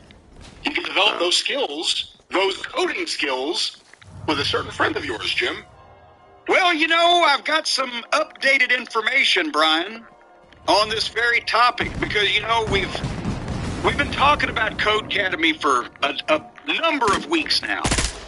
And we've said there's something going on. Obviously, it's like the Da Vinci Code. We've got to be able to look and to pay attention and to pick up the clues and to crack some of these mysteries. It's nothing like the Da Vinci Code, no. Well, and also, and this is something that involves AEW as well. And Tony Khan, I guess his father is involved because, the Khans, they're big movers and players in the world of high finance, and they've got billions of dollars. And it seems like all this is starting to come together because remember a few weeks ago, Tony Khan blamed the bots for being anti-AEW, saying that the bots were out there. It wasn't real people, it was someone. Oh no, some didn't do it. nefarious, mysterious entity paying bots or paying for bots to knock AEW on Twitter, right? And I've already said I had nothing to do with that. Well, but see, now this is starting to make sense because, Brad, we all know you're way too cheap, and you would never pay for something like that.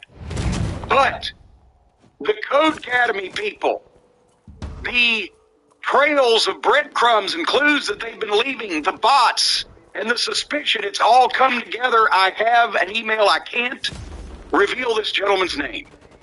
He's from Wasco, California.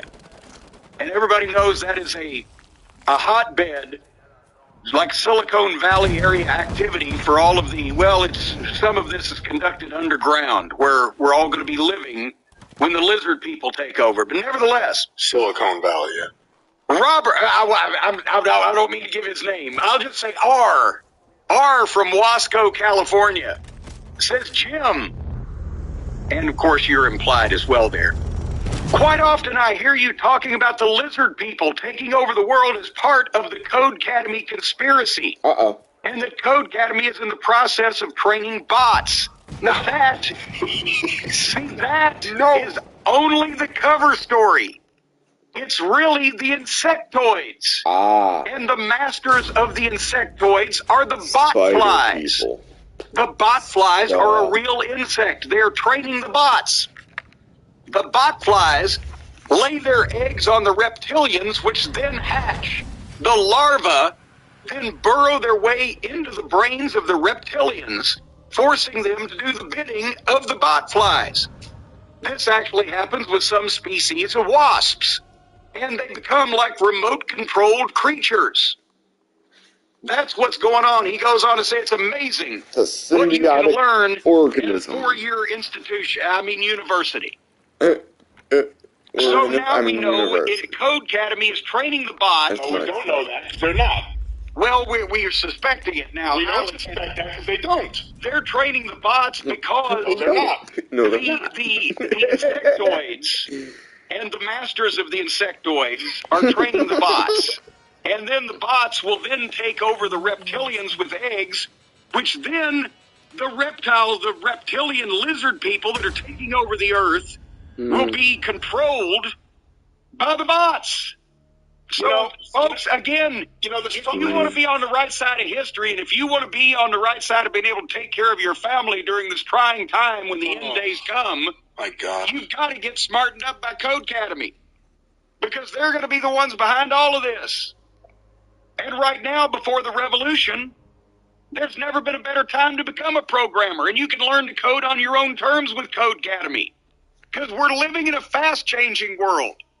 I mean, just as quick as a reptile can shed its skin, the entire world order can change and the people running things. You don't want to be enslaved by ignorance. You don't want to be chained in the bowels of the ship of stupidity. No, you want to be smartened up with the leaders of the new world, and they're being trained by the folks at Code Academy. Folks, you can learn coding languages, including Python. See, there's the clues. Intimal SQL. JavaScript. See, they got the forked tongues. That's where it comes from. The reptile speaks with a forked tongue. If you're not sure where to begin, Code Academy will point you in the right direction. Go live in that hole in the ground and toil night and day, and we'll tell you when you can come out into the sunlight again into the new world that we'll create. That's not how it works. Code Academy will tell you only... They won't tell you anything. They'll teach you these wonderful skills that you can apply in wonderful ways to help humanity and civilization. Not to go underground and fight the insectoids. What you're talking about. The song contest was a stretch, and we made it work. I didn't know it was going to turn into science fiction fantasy hour. What the hell is this? The insectoids. You can get instant feedback from Code Academy, such as "Stop touching me." That's not the feedback. Your code is tested as soon as you submit it. And that way you're right there, so if it fails, they'll tell you, and you'll do it again. And then, if it's right, they'll tell you and make you do it that way ever after. Make you do it that way. You can build your portfolio, get a certificate of completion, make yourself marketable to future employers, land your dream job in web development, programming, computer science, data science, and tons more. Learn how to build cocoons out of human skin underneath the earth. Do all of these things and join the over 50 million people learning to code with Code Academy and see where coding can take you. And then when there's three suns in the sky and it never gets dark, you'll have a new and a bright future and a career as soon as we repopulate the planet. And you can get 15% off your Code Academy Pro membership when you go to codeacademy.com and use the promo code EXPERIENCE. That's promo code EXPERIENCE at codeacademy.com to get 15% off Code Academy Pro, the best way to learn to code. Sing it along with me, folks. CODE. Because we all know the song. Promo code EXPERIENCE. It's Code Academy. And the lizard people and bots. There are no lizard people and bots. Your song may have redeemed the whole promo that is problematic. Ladies and gentlemen, try Code Academy. They're great. They're wonderful. You learn some skills, but Jim, yes, let's talk about another code, the Code of McMahon. Let's talk about SmackDown on Friday. Now, I thought the most interesting thing about SmackDown was that I chose to watch the Met game instead. Did you watch SmackDown? Well, yes, I did, and that's why it fooled me there. Because the most interesting thing about SmackDown, I was trying to think back and think of the interesting thing on SmackDown. I will run through a few things briefly, a broken just person. so we don't leave anybody hanging. But SmackDown's 2 hours, The opening segment was a contract signing, because those always go so well. with Adam Pearce, who, bless him, he keeps a straight face, and he's well-spoken and has a grown-up adult male voice, Dude, these things and looks good wearing a suit. And he somehow, he doesn't really get any on him in all of this. He manages to stay, he's being serious about it. He's doing what he's supposed to do, but you can tell he's just like, what the fuck? Anyway, so he's the ring with the table and the chairs. He introduces Charlotte, who, again, I don't know what it was with this weekend, but even Charlotte, who always comes out looking like Diana Ross, maybe Elton John. She came out wearing a designer hefty bag. I don't know what this suit was. And they recapped the previous week when she put the figure 8 on the new announcer, Gulag Archipelago. And then Pearce introduces Rhonda, and out she comes. She's happy. She is happy as a clam. She is smiling from ear to ear. And they're going to sign the contract, but Adam Pearce notices on the table there is no contract. And he kind of like, I see we have no contract. And he's looking around. That very well, guess who came out with the contract? His new intern, Gulag Archipelago. Okay, dude, you're trying. He's Adam Pearce's new intern now. It's sus. So, they didn't even bother to explain it. I didn't hear it by saying that as a result of him threatening legal action for being assaulted by one of our athletes, we're giving him an office job. He's the intern. Revealed. So I swear to God, this is happening. No, I understand this is how Lou Thesz got to the top. He started as a wrestler, then he became an interviewer, and then he became an intern. Well, and also, Gulag has prepared a PowerPoint presentation on the rules of an I Quit match that he will show on the screen with Charlotte cheating on me. Thankfully, we didn't see that. Cheating me. And Charlotte does a pretty decent promo about the I Quit rules. Now she's going to beat her and blah, blah, blah, and she signs the contract. And then Rhonda mumbles a few words, and basically her point is no referee's going to save you. And she had about as much enthusiasm for that as she's had, or lack thereof, for most everything else. And then suddenly, Charlotte turns over the desk. You never seen that before. And she's supposed to have allegedly planted a kendo stick under the desk, right? But when she turns the desk over, the desk lands on the kendo stick. So she's got to get down there for a second, and she comes out with a kendo stick. Right. And she swings at Rhonda, and Rhonda gets it and wears Charlotte out. Okay. And old Gulag comes up and stops Rhonda from assaulting Charlotte, and she grabs him and Piper's pits him. Piper pits him, or Piper's pit? She gave him the Piper's pit. Right. I still don't like that move. So many P's here. You know, the P6 principle. Poor pre-planning leads to piss-poor performance. But anyway, then after she gives him the Piper's pit move, she puts him, you know, the old Inoki arm breaker, right? Of course. Okay, she puts him in the arm, it's a judo hold. So she puts him in the arm breaker, and while he's selling the arm breaker, she's still got the contract and the pin in her hand and his arm wrapped up in her crotch, and so she signs the contract while putting the arm breaker on him. So they made this funny.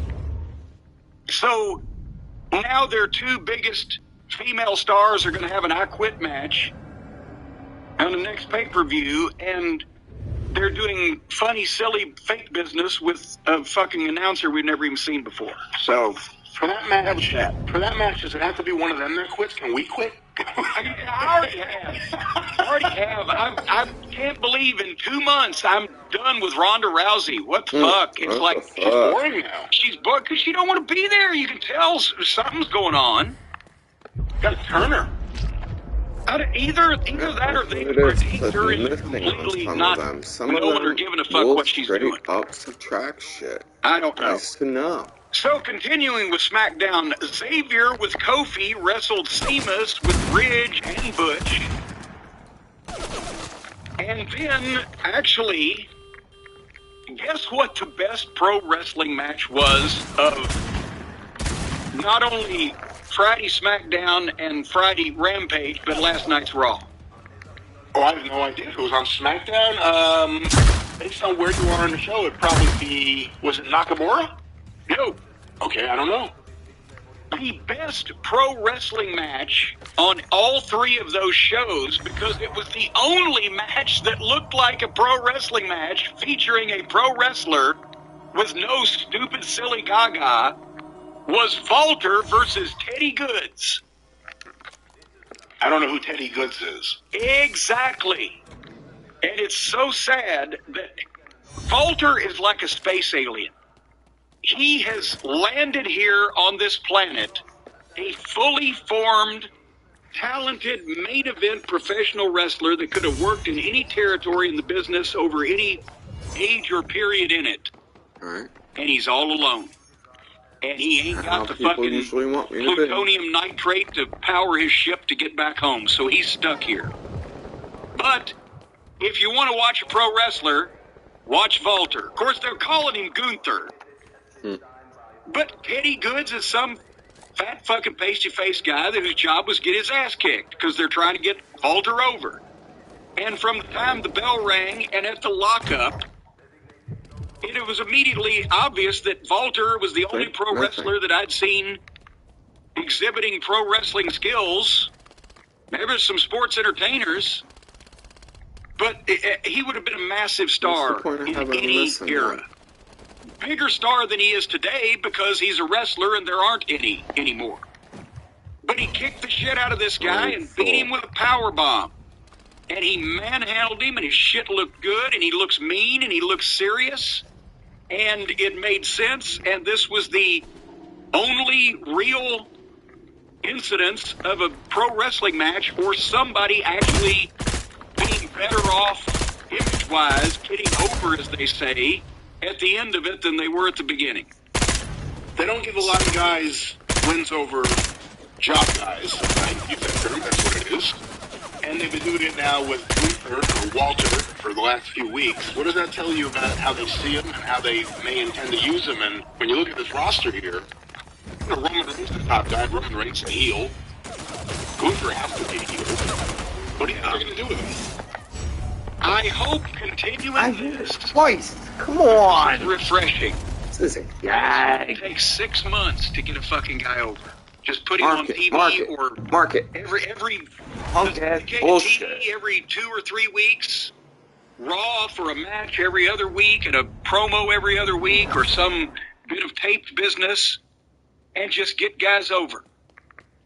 And that's what they should do with Walter, and apparently that's what they're going to do. And maybe, because Vince every once in a while, the writers pitch shit that they think he'll like. But every once in a while, if he really likes somebody, he will say, let's cut the shit and just get him over. He's doing this and with just the give him Austin wins. Theory kid. And just let him beat people up. And this is the kind of guy that gets over in that fashion. So it's a good sign. I would think it would be Vince over, because remember what they were doing with him, the creative team on NXT. And then when he first got to the main roster, he's in a 6-man tag, and blah, blah, blah. I would like to think that Vince somewhere, there's still Vince McMahon somewhere in the brain fog of his current age, and he said, no, we're going to make this fucking guy a star, and we're going to do it the old-fashioned way that still works, especially because we ain't doing it anymore. That's what I'd like to think. But we'll see what happens. Maybe the writers will get sick of it in 2 or 3 weeks and have him wearing goddamn ruby slippers and clicking his heels to go back to Austria. Get in on the first round action of the NBA playoffs with DraftKings Sportsbook, an official sports betting partner of the NBA. This week, new customers can bet $5 on any team to win and get $150 in free bets instantly. Team match last week. I thought, well, I'll watch, because I thought it was going to be a tag match coming up. I'll watch Riddle and Orton, right? And it turned out to be Riddle against Jey Uso, and I said, And also it lasted forever, and Riddle still annoys me. So he won. He converted a splash off the top rope into a small package. Have you ever seen that before? A splash off the top rope to a downed opponent? Yes. Into a small... I'm not sure. Because if Riddle's down, Uso comes off the top, Riddle lifts his knees, Uso lands on the knees and rolls right over into a small package. It didn't look real, but it was nifty. But this wouldn't happen that way if you actually were trying to do any of those things, but it looked nifty. I know you'll be just mortified you missed this. Sasha and Naomi did a promo in the ring and were interrupted by Natalya and Shayna. So that's just terrible you missed that. And then, guess what else you missed? Mosh Pit Jones versus Los Lotharios #1. And I will have you know that Happy Corbin beat up Mosh Pit and stole the Andre the Giant Battle Royal trophy. Just carried it right off with him. Let's see. Roman Reigns was in his locker room with the Wise Man and the Usos, and he's not happy about Uso losing. And then Heyman comes in. Well, you have a guest, Mr. Sami Zayn wants to see you. And honestly, this was worth watching for 2 minutes. It's not going to mean anything in the booking or the wrestling story, and nobody's going to care, but it was... Sami Zayn is a great little suck-up toady, and he was well-spoken and got this whole sales pitch out about, he basically, he's stooging Drew McIntyre and RK Bro for talking behind Roman Reigns' back, and he stuck it up to Roman for helping beating Drew, and he'll in turn be a help to Roman somehow in return. Sami Zayn, again, good stuck-up toady. But there you go. You also missed Lacey Evans again. This has been like 4 weeks in a row.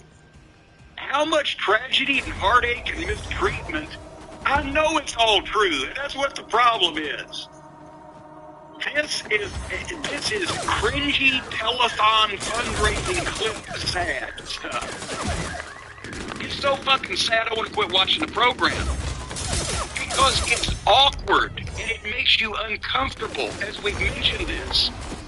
It's not they are doing a biographical piece with comments from her and comments from other people and pictures and thrown in as B-roll and a narrator telling some of the hard parts of the story so that then you can get a comment from her on it. And it's not like she's just standing out there being stood up against a wall. She even starts it with, okay, here we go again. Okay, you want some more? Like, they just stood this poor girl up against a wall and said, tell us, in your own words, every horrible thing that's ever happened to you in your life, and we're not going to edit it, and we're not going to fucking give you any assistance whatsoever. We're going to B-roll a couple of family pictures and otherwise just leave you twisting in the wind out there.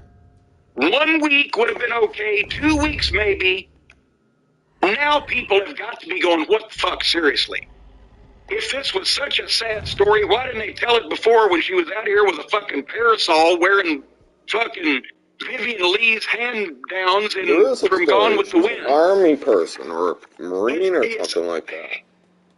She's talking about living in trailers with holes and houses with mold. How she's been raising a child. And her abusive father, etc., etc. I'm not saying don't tell the story. I'm saying don't make this poor girl go out there and just tell it all herself so awkwardly. And it just doesn't come off.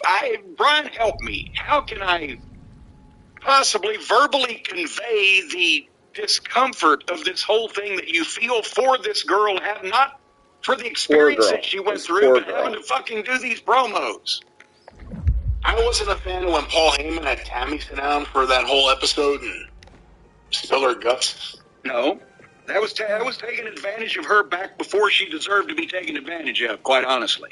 And with this, it's part of her real life story, but at a certain point, she's over as a babyface just based off this now. Yeah, people like her, but they like to hate her too. It's doing it to be a third week, right? Good Lord, one would hope not. What has this woman done in her previous life? Kicked an old gypsy? Diner where they I guess the thing I'm saying is, while even He's knowing good at it. that the story is true, although many people, it's on wrestling, may not even believe that. But it just seems so, what's the word I'm searching for? They're commercializing this. They are, Wow. instead of doing a feel-good piece on how this woman has overcome these things, they're standing her out there like a fucking police lineup and making her say it to commercialize it to, it's for crass purposes. It's being done on, the way you feel about it is they're saying these things and doing this on purpose to jerk with my emotions instead of letting that naturally happen by doing a nice video package on it. And that's why I don't like it. Don't want to go there. Oh boy, and then he's a lumberjack, oh baby! A lumberjack match between Drew McIntyre and Sami Zayn. Guess what the finish of the lumberjack match was, Brian? Count out? No, actually not. But that was actually a trick question because there was no finish. But the way the match ended was Sami Zayn ran out of the building. How is he going to run out in a lumberjack match? That doesn't make sense. I mean, Sammy's fine, Drew's fine. I've never seen such fake-looking lumberjack fights on the floor. Probably none of these guys have ever been in a real lumberjack match. If they have, it's been a WWE lumberjack match where it's probably turned out the same thing. They're supposed to just get into a big fight at the end, and it all looks fake. Throw the guy It was back horrible. there. A lot of guys weren't even trying. Like they don't think they're on television or in front of thousands of people. And when all the lumberjacks got in a fight, Sammy just hopped the rail and ran up into the bleachers. That's this mess. And he's about halfway up in the building, and Adam Pearce comes out and says, okay, well, you've done that. He's going to let him get away with it. I didn't hear a bell. There was no definitive finish. Pearce just comes out and says, well, next week, it'll be a cage match. You won't be able to do that then? So they just accepted that Sami Zayn, if you get halfway up in the bleachers in a lumberjack match, you're allowed to escape unharmed. And then to give them some kind of something, Jinder Mahal and Spanky jump in the ring and beat up Drew McIntyre, but Drew comes back and gives Mahal the kick and makes mean faces at Sami Zayn, and they're off the air. That was the main event. WWE, you're not going to see amateurish work in the ring. You're not going to see stupid, brainless, idiotic physical risks with, well, you will, but not as egregiously as you do in AEW with furniture and just shit for no reason and the hardcore, goofy, garbage deathmatch shit. But they have also, on the flip side, the WWE made their matches completely meaningless.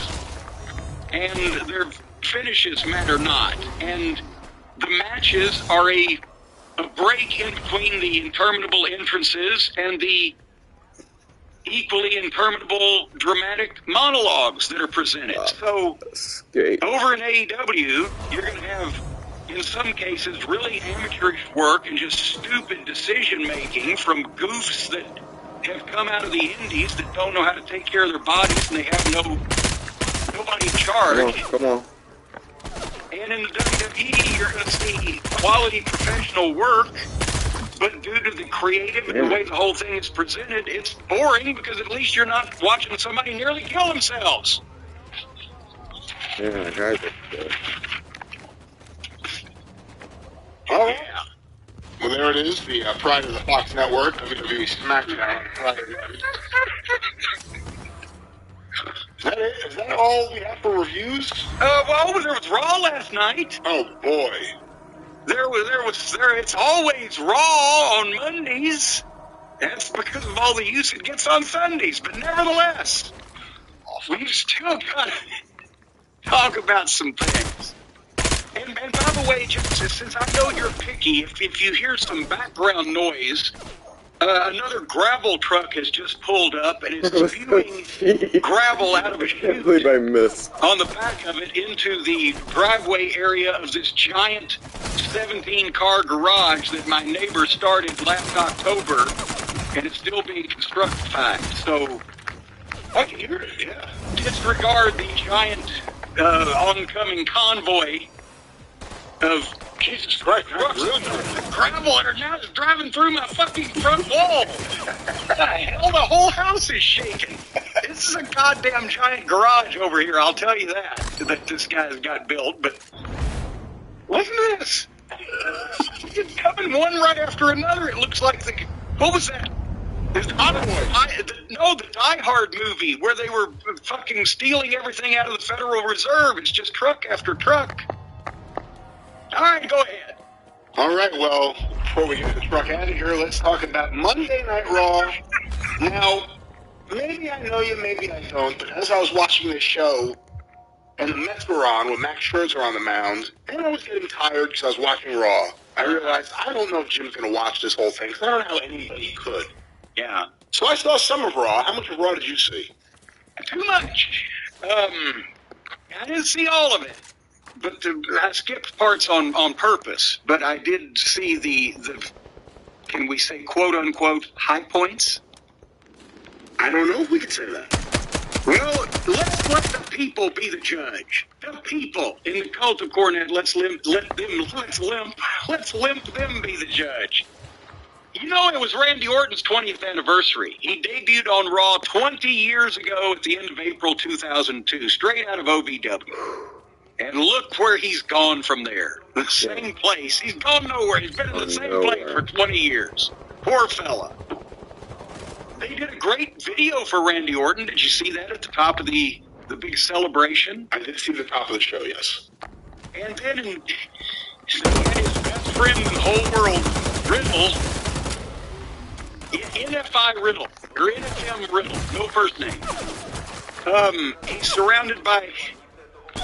What did they pick? Like, I saw Bobby Lashley out there, but they never really focused on him, and otherwise it was just underneath guys that were around the ring for Randy's big celebration. But they were in Knoxville.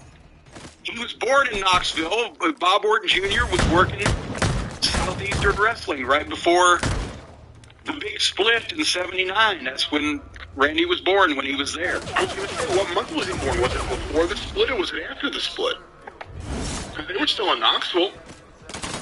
Well, why don't you Google all right, hold on. Randy Orton's birth date, and then we'll know exactly who Bob Orton Jr. was working for at that time.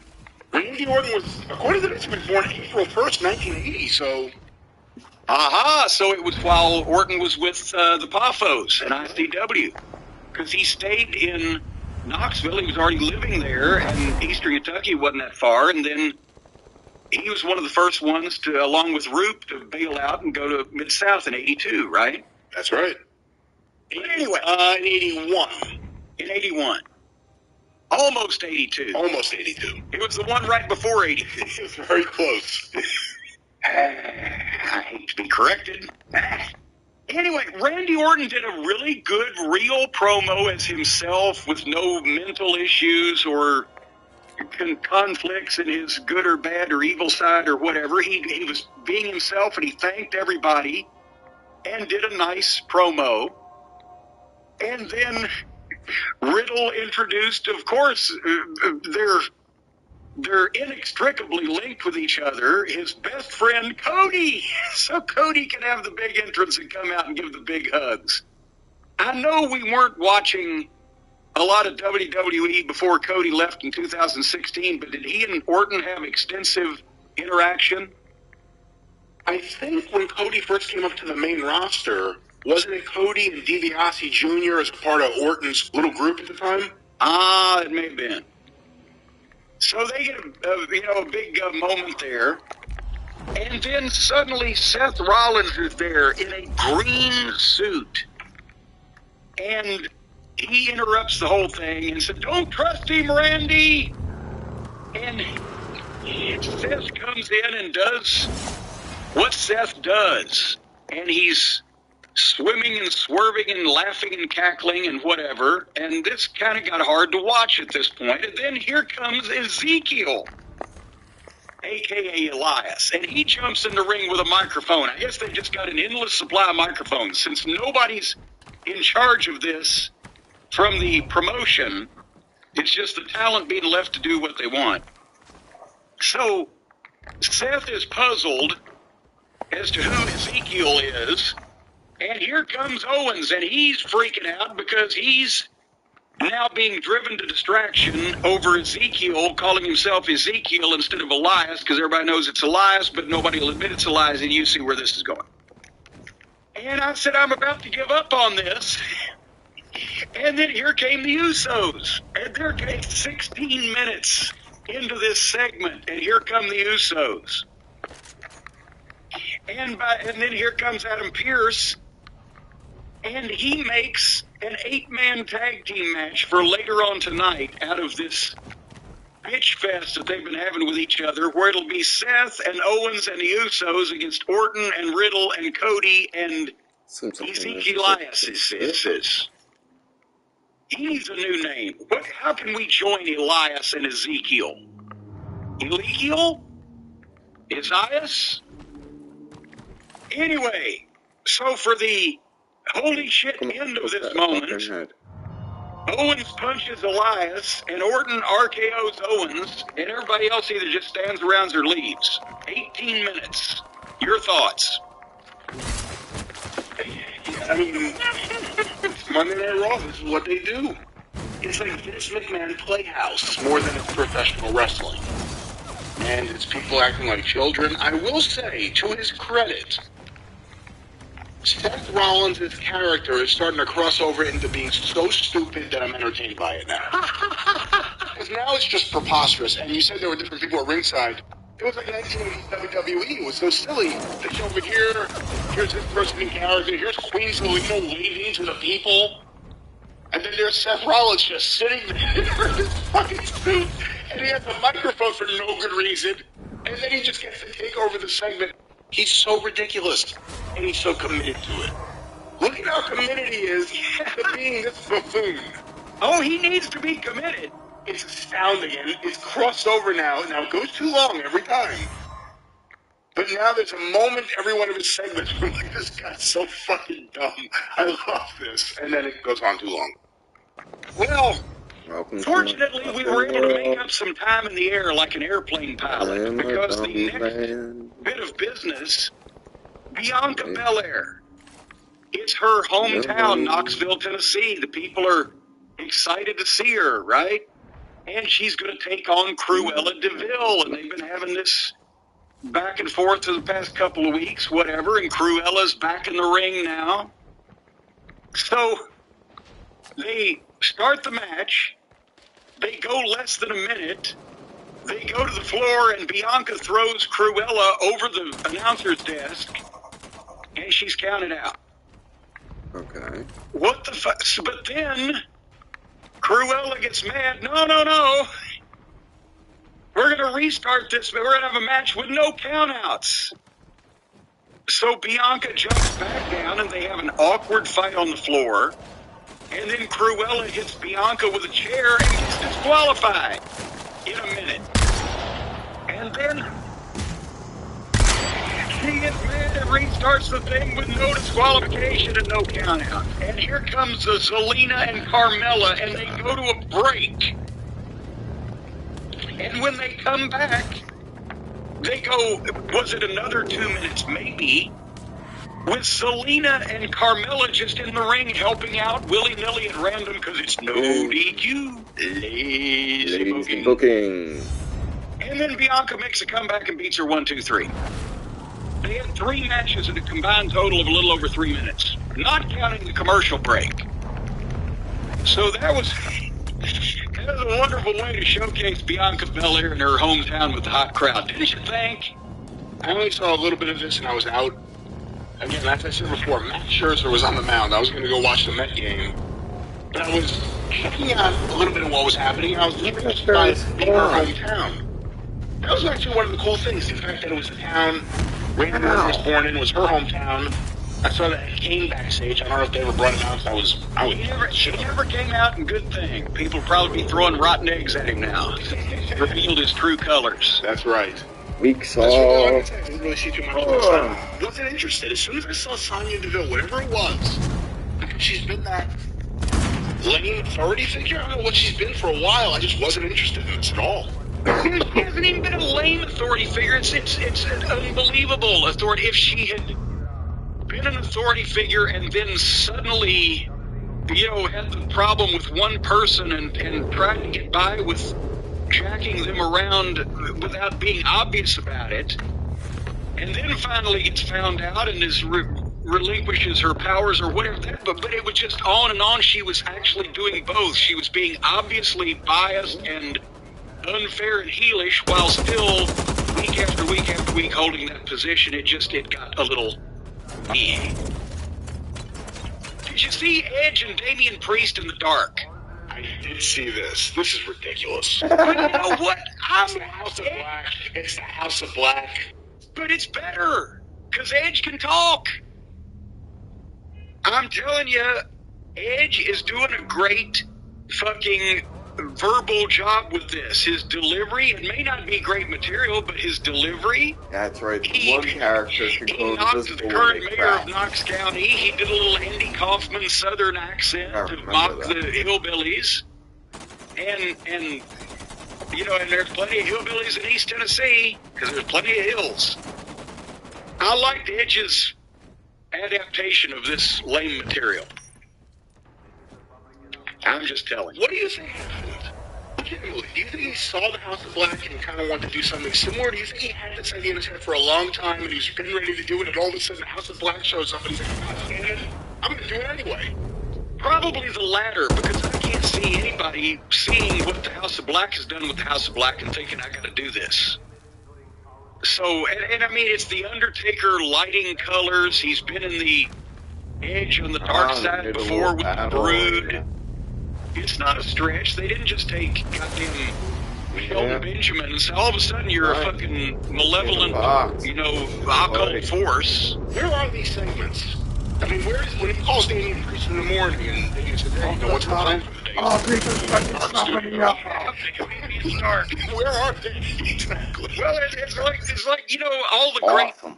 rock Great bands match. of the 60s and 70s rented these houses, either Skinner out in the swamp or the Stones on the French Riviera or wherever where they can go and create. So they've got a dark room somewhere, probably after hours of a photography studio. Anyway, then we had Beer Mayhem crippled another jobber, so that's good. And then MVP and Almost were in the ring for an arm wrestling match with Bobby Lashley. I did see this too.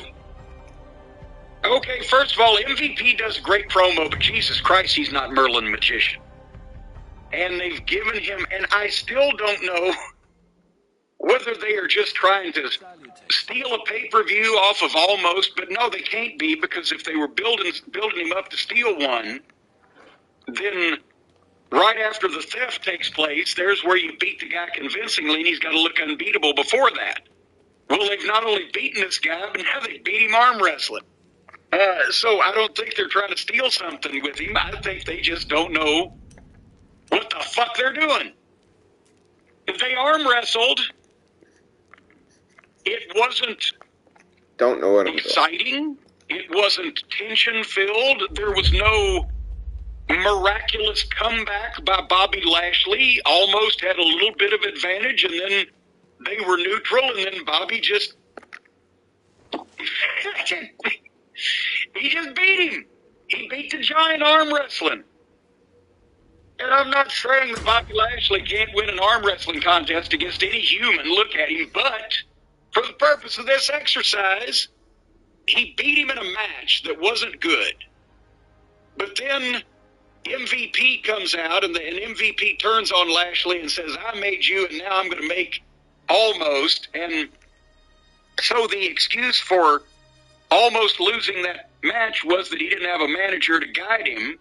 So now he's got a manager to guide him, and Lashley beats him arm wrestling. So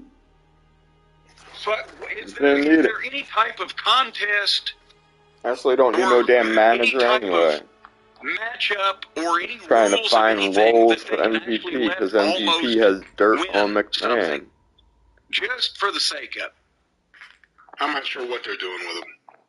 And then after Lashley wins, MVP starts to come up from behind him, and Lashley turns, and here comes Almost. Did you see he didn't hit Lashley? I did see that, yeah. He comes from behind like he's going to do the Vader smash in the corner where both of his arms are out to the side, and then they come in on the guy. But Almost his body didn't hit Lashley, and his arms missed him, and Lashley sold it anyway. Yeah, well, that's wrestling And then nowadays. he ran Lashley at a table 3 or 4 times. Alright. And if you go back and watch the tape, when Almost lays his hands on Lashley, it's like he's trying to figure out how to pick up a turd by the clean end. He's so green, he can't even figure out a way to grab his opponent. Or run him into something or whatever. And then he hit him with the table over and over, but not in a convincing fashion and blah. I'm gonna put this on you. Closing thoughts. No, you summed it up. Okay. So R-Truth is now, last week he was certified to perform marriage ceremonies. Now he's a certified couples counselor or something. And he was giving the 2 couples from last week's wedding bullshit some advice, who were Reggie and Dana and Tamina and Tozawa. And when I wrote that down, I said, where in the world are Solo, Comarato, and Agogo? They all 3 disappeared, didn't they? No, Cody made them stars. That's why they're in the sky now instead of in the ring. If anybody has a milk carton that needs a picture, can we find Solo, Comarato, or Agogo? So then after this counseling segment, they had a tag team match, playa, with Dana and Reggie against Tamina and Tozawa, and R-Truth was the referee. And the only thing that I got from this was that Reggie was dressed like a parking lot attendant for the Blue Man Group. And that was that. Did you see any of that? No, I missed all of that. Good, good, good. Get in on the first round action of the NBA playoffs with DraftKings Sportsbook and the Kings Sportsbook app, and use promo code IHEART at $5.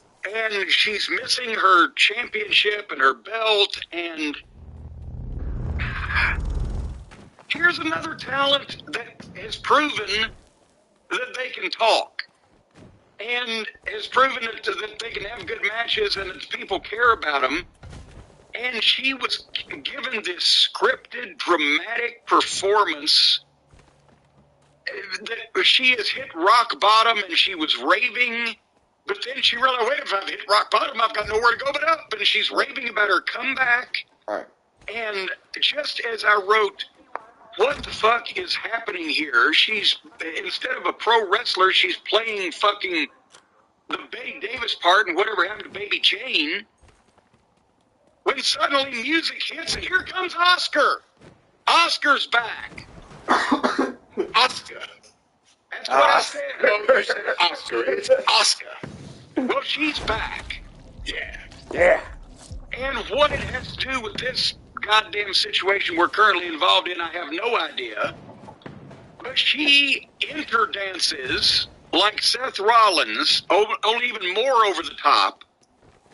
She's tricked out in the whole kabuki outfit with the kabuki mask, the robe. She does the dancing and hopping, and then the ridiculously racist Vito Scotti Gilligan's Island Japanese soldier voice. All you 60s sitcom fans and Sherwood Schwartz's immediate family will just die laughing over that. And she made some constipation faces, and Becky ran off away from her. Are you seriously meaning to tell me that on one channel we have Japanese wrestlers, male and female, either exposed for the fact that they have come from Japanese outlaw mud shows, or they are in such horrible physical condition because of the stupid things that they do to their own bodies that they have to be handled like that they're, as I said before in the program, Fabergé eggs. Or on the other channel, everybody, male and female of Japanese descent, has to be a ridiculous 60s sitcom version of Japanese people doing silliness and speaking in weird voices. I'm surprised they don't figure out a way, since birds fly out of Riddle's ass. Right. Every time Asuka does a promo, the words and her lips ought to be 5 seconds off. But I'm the one that's racist because I don't like bad Japanese wrestlers. She's not a bad wrestler. She's a good wrestler. She's a great wrestler. She's a good wrestler acting like... I agree with you. Can you imagine? I agree with you about the way they're using her. I agree with you about the way they're using her. Black, I don't care how great a wrestler she is. She's a great wrestler. Was black and was acting in any type of those stereotypical ways that she is being portrayed as on this television for her Japanese heritage. Would this program be on the air next week? No, people would be calling Vince McMahon a racist. That's right. Well, exactly. That's right. So, once again, who's the racists around here? The people that long for the days when Japanese wrestlers were the best in the world? Asuka. Or the people that present them like fucking lunatics? Anyway, did I mention Becky Randolph? Asuka's a really great wrestler. And did you see any of that? That's good. No, I actually missed that. I wish I would have seen it. I like Asuka. Yeah. She's great. She's good. She didn't wrestle here. She didn't. She's good. Yeah. Finn Balor versus Damien Priest. So apparently now Balor is on the shit list because Theory's beat him like a redheaded stepchild. Now it's Damien's turn. Again, this was... Oh, like an ash. Nobody really cares. What's going on there, The kid? WWE fans know the matches are just Yeah, short breaks in between dramatic readings. They started this match, they went 1 minute, they went to a commercial break. How come they never go to commercial breaks during the interviews? When we're all dying for a chance to piss. Nice. I was sweeping. So they come back and he gets... I think there was 15 seconds of heat on Finn Balor's scene, and then almost immediately Balor makes a comeback. They go back and forth. Priest hits a choke slam, and I think Balor was going to come off the top, and Edge was standing in the building, so that distracted him or whatever. And then he goes off, but Priest grabs him, choke slams him, pulls him up, and then gives him his finish. 1, 2, 3. So he foils the babyface's forward momentum, hits him with a choke slam, and instead of going for a quick win there like you stole something, or any other kind of finish where you just don't beat a babyface flat, he hits him with a move, and while he's selling the move, he picks him up again and gives him a move. Now you beat him like a job guy. Okay. Flat as a plate full of piss. Right. But at least Damien Priest went over. Squash. Did you see that? Match. No, I was done with Raw by now. Okay, well, good. Then I will be here in a moment. There's not much left. Miz TV with Theory, where Miz asked, is he the Theory? And Theory said, no, Vince and I have decided it's just Theory. And then they did some cute banter between the heels that the crowd wanted to death. It's cute. And Theory has personality if he ever escapes the scripted material and cheesy WWE-style presentation. But this was really bad. Scare. Until Mustafa Ali entered. Scare. And then it got worse. I'm telling they're sitting there in the ring and suddenly music. And here comes Mustafa Ali. And this is... They are trying to portray this as a big deal. Like, you're here? We thought you were gone. You're back? Where the fuck did he go? Did anybody care about him before he left? I can't even remember. Who? We weren't watching much when he was there, kind of like what I wish the situation was now. Yeah, how long's it been then? But it's been a while. If you remember, he went on social media. He was a part of that retribution angle, and then he went on social media and asked for his release, and they said no, and now he's back. But then they eventually said yes. Or did they just say, no, we're not going to release you, and he's been sitting around for 2 years? He's been sitting around? Well, not 2 years. I think maybe 6 months, 7 months, but that's what they were alluding to with some of those comments in this, I would assume. Okay, why the fuck wouldn't they just let this guy go? Have you seen him? He's not as big as The Miz. He's fucking 3 inches shorter than The Miz, and he looks like he's fucking 22. Like every one of these kids. And he sounds like it. And he didn't come in there setting the world on fire. He didn't look particularly fucking menacing. He can speak well. It's just nothing about this got anybody interested in any of the people on this show. It didn't do anything for Miz, didn't do anything for Theory, didn't do anything for... Mustafa Ali wants a title shot against Theory. And Theory said no, and I was like, hurrah! Thank God we don't have to watch that. And this went on forever, and then finally Theory texted Vince and got Miz a match with Mustafa Ali. Next. And that's what they had. Miz versus Mustafa Ali. I wouldn't have watched this if he was wrestling Muhammad Ali by this point, right? But they went a little while, and Ali beat him with a roll-up out of a figure 4. So apparently now they're going to push him, and poor Miz is the fall guy. And then Ali wins. Well, he's going to retire soon, and goes to the entranceway for his beauty shot, like every big babyface winner of a match does. And Ciampa comes from behind and just fucking knocks him out with one shot from behind and stands over him. So Mustafa Ali was back and over for 6 minutes, and now he's down at Ciampa's feet. And Ciampa, by the way, is now just Ciampa, no Tommaso. I guess it's probably because Vince couldn't remember whether it was 2 M's and 1 S or 1 M and 2 S's. It's because Vince couldn't own it. Probably.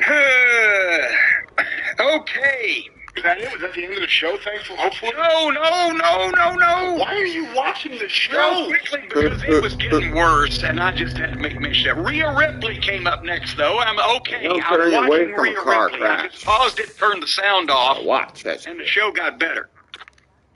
And she tried to do a promo about turning on Liv Morgan, and she had started a good one about her partners being the one that made her look weak, and now she's done with that. What we've wanted, she was not allowed, this is a backstage pre-tape with the girl interviewer, she wasn't allowed to look at the camera because of their weird, bizarre mandate that even though there's nobody else around and there's a TV camera in your face, you're not supposed to look at it. So since that is the rule there, she looked awkward trying to stare up over the camera in front of her and look off like she was in a trance and still say this stuff. So if she was looking directly into the camera, eye to eye with the viewers, and meant what she said, they would feel it. But instead, you know what Vince said 25 years ago? He said, it makes it look fake when they're looking at the camera. Let that sink in for a second. Vince McMahon, the person who's in charge of this program, actually thought that looking in the camera when it was in front of you made it look fake. Why do you think he thought that? I don't know! He needs to look at the camera all the time. I have no idea, because he could never explain it. Like the thing with Belt, his dad or the thing with hospital, medical facility, or all these other things. Somehow, it's like when Shitstain used to pitch him, we need to do reality television, and then everything that he did bore no resemblance to any Earth's reality. When I first went up there, I pitched Vince, you know what reality TV looks like right now? Cops, filmed on location, with one camera, real shit's actually really happening. That's what reality TV show is in relation to what wrestling should be shot as, not reality TV show like Jerry Springer or goddamn Hogan Knows Best. There's nothing real about that reality television. That's what he was going for, because of Shitstain. Anyway, So Rhea Ripley is doing the promo. It would be good if she was looking at the camera, but before she really gets much out, Liv Morgan jumps her, and we've got another girls pull apart in the backstage area on another fucking wrestling program. So that started promising and ended like shit. But you know we got a main event to go, Brian. And you know that main event? Oh, yeah, I forgot about that. The big 8-man. It was signed earlier. Yeah. Cody got the first entrance. 30 minutes left on the program. Cody is making his entrance for the main event. And I'm thinking, okay, after all this other shit, maybe they're at least going to give us some wrestling tonight. After they went to a commercial break, came back, showed some VTRs, did an announcer billboard, and the rest of the entrances. Everybody got in the ring. By the way, Riddle had rabbits fly out of his ass for Easter instead of birds. I'm not shitting you. I was about to say, what? Are you joking? No, I'm not. It would be funnier if I was joking. It was rabbits came out of his ass for Easter. And they were all different kinds of colors, too. So everybody got in the ring. Now they've got 20 minutes left. Guess what they did? I don't know. What? They went to another break. Oh, God. So, the entrances for this match started with 30 minutes left on the air. And by the time that they came back from the break and started the match, there was a little over half of that left on the air. And they started doing some shit, and I got distracted, and I forgot to watch it. And finally, since it's Randy Orton's 20th anniversary and the celebration was about him, he made a bench clear and comeback. Fucking gave everybody a suplex on the fucking desk. RKO'd everybody else and beat one of the fucking Usos. And then they had replays and the babyface celebrating in the ring for the last 2 minutes because they didn't use all their time. So, it was certainly not a riotous Mid-South wrestling close with chaos reigning, the announcer screaming, the bell ringing, and the fans on the verge of climbing the rail and getting involved. But at least it was over. And they did the right thing for Orton by making him the center of attention. And somebody just tweeted, as a matter of AEW Botches tweeted, a clip of the way that AEW treated Jericho's 30th anniversary on their TV versus Orton's 20th anniversary. Orton gave every move that he knew to four guys to beat everybody and looked like a superstar. And Jericho wrestled Dr. Luther and they fell on each other for 15 minutes. Cast out. So it was quite a difference in celebration. That was Raw. There, fella. It certainly wasn't. Maybe some of the listeners, Jim, are feeling the way I am right now. Wow, this was way more reviews than we needed. This is ridiculous. What's Cornette trying to do to us? Maybe they're thinking of possible litigation. You don't think they're going to start a class action suit against us for telling them too many details about WWE programming, do you? Well, with you, it could be a no-class suit. Well, that's right. Well, folks, I'll tell you. If you feel the need to file a no-class lawsuit against us, I know exactly who you can call. A man, a myth, a legend who is responsible for... Well, let me just ask you this. Brian Last, what are the most oft-repeated words in conjunction with our favorite attorney? What are they? I'll tell you what they are. Judgment for the plaintiff. Who is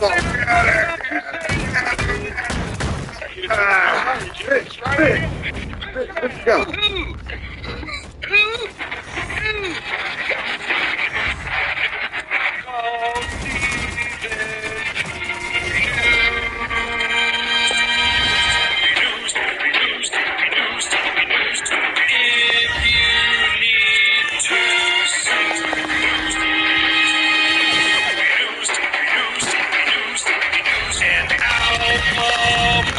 Show or two. Still sue the rest?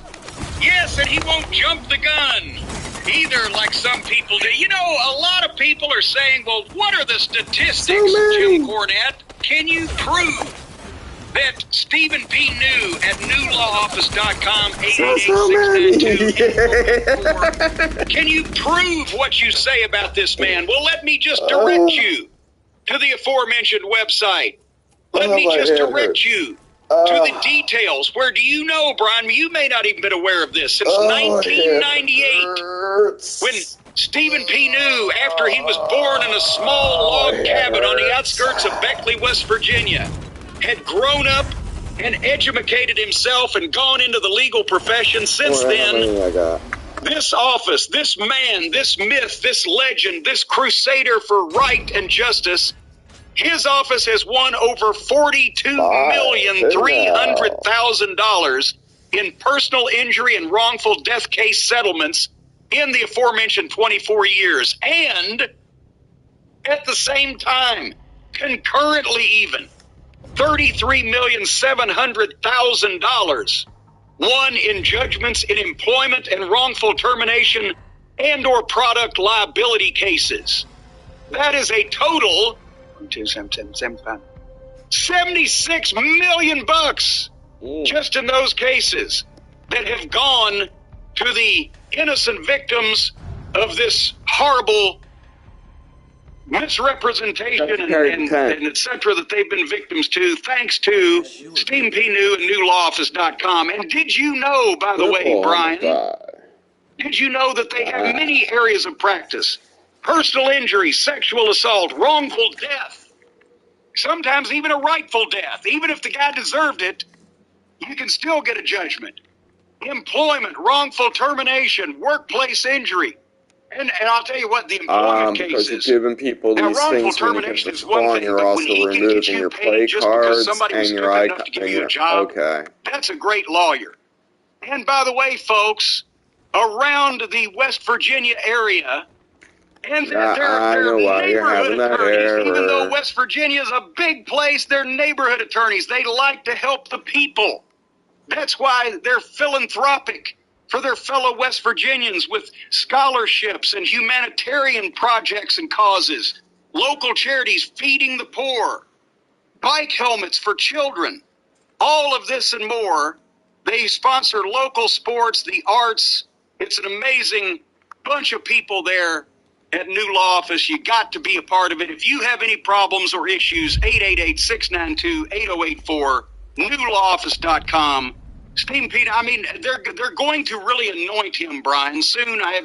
Is West Virginia, are they allowed to crown saints? I must have done that wrong. I know they do that. They do that over at the Vatican, but can we do it over here? Can we make it? Because I'm thinking Saint Stephen the First. Saint Stephen, that's a Grateful Dead song. Yeah, well, there you go, and he can play that when he comes out. Really? Oh, that's a great idea. I like this. I want this more and more. When it comes out, where? In court? Well, yeah. They can play a theme song. Fucking the judge brings the gavel in, course now section, and then they play the entrance music for the attorneys. That he could use St. Stephen for his entrance music if the state of West Virginia is allowed to go ahead and nominate and or crown or coronate or. How do you? What would that process be? Living with three women. Coronation of St. Stephen. Okay. I guess so.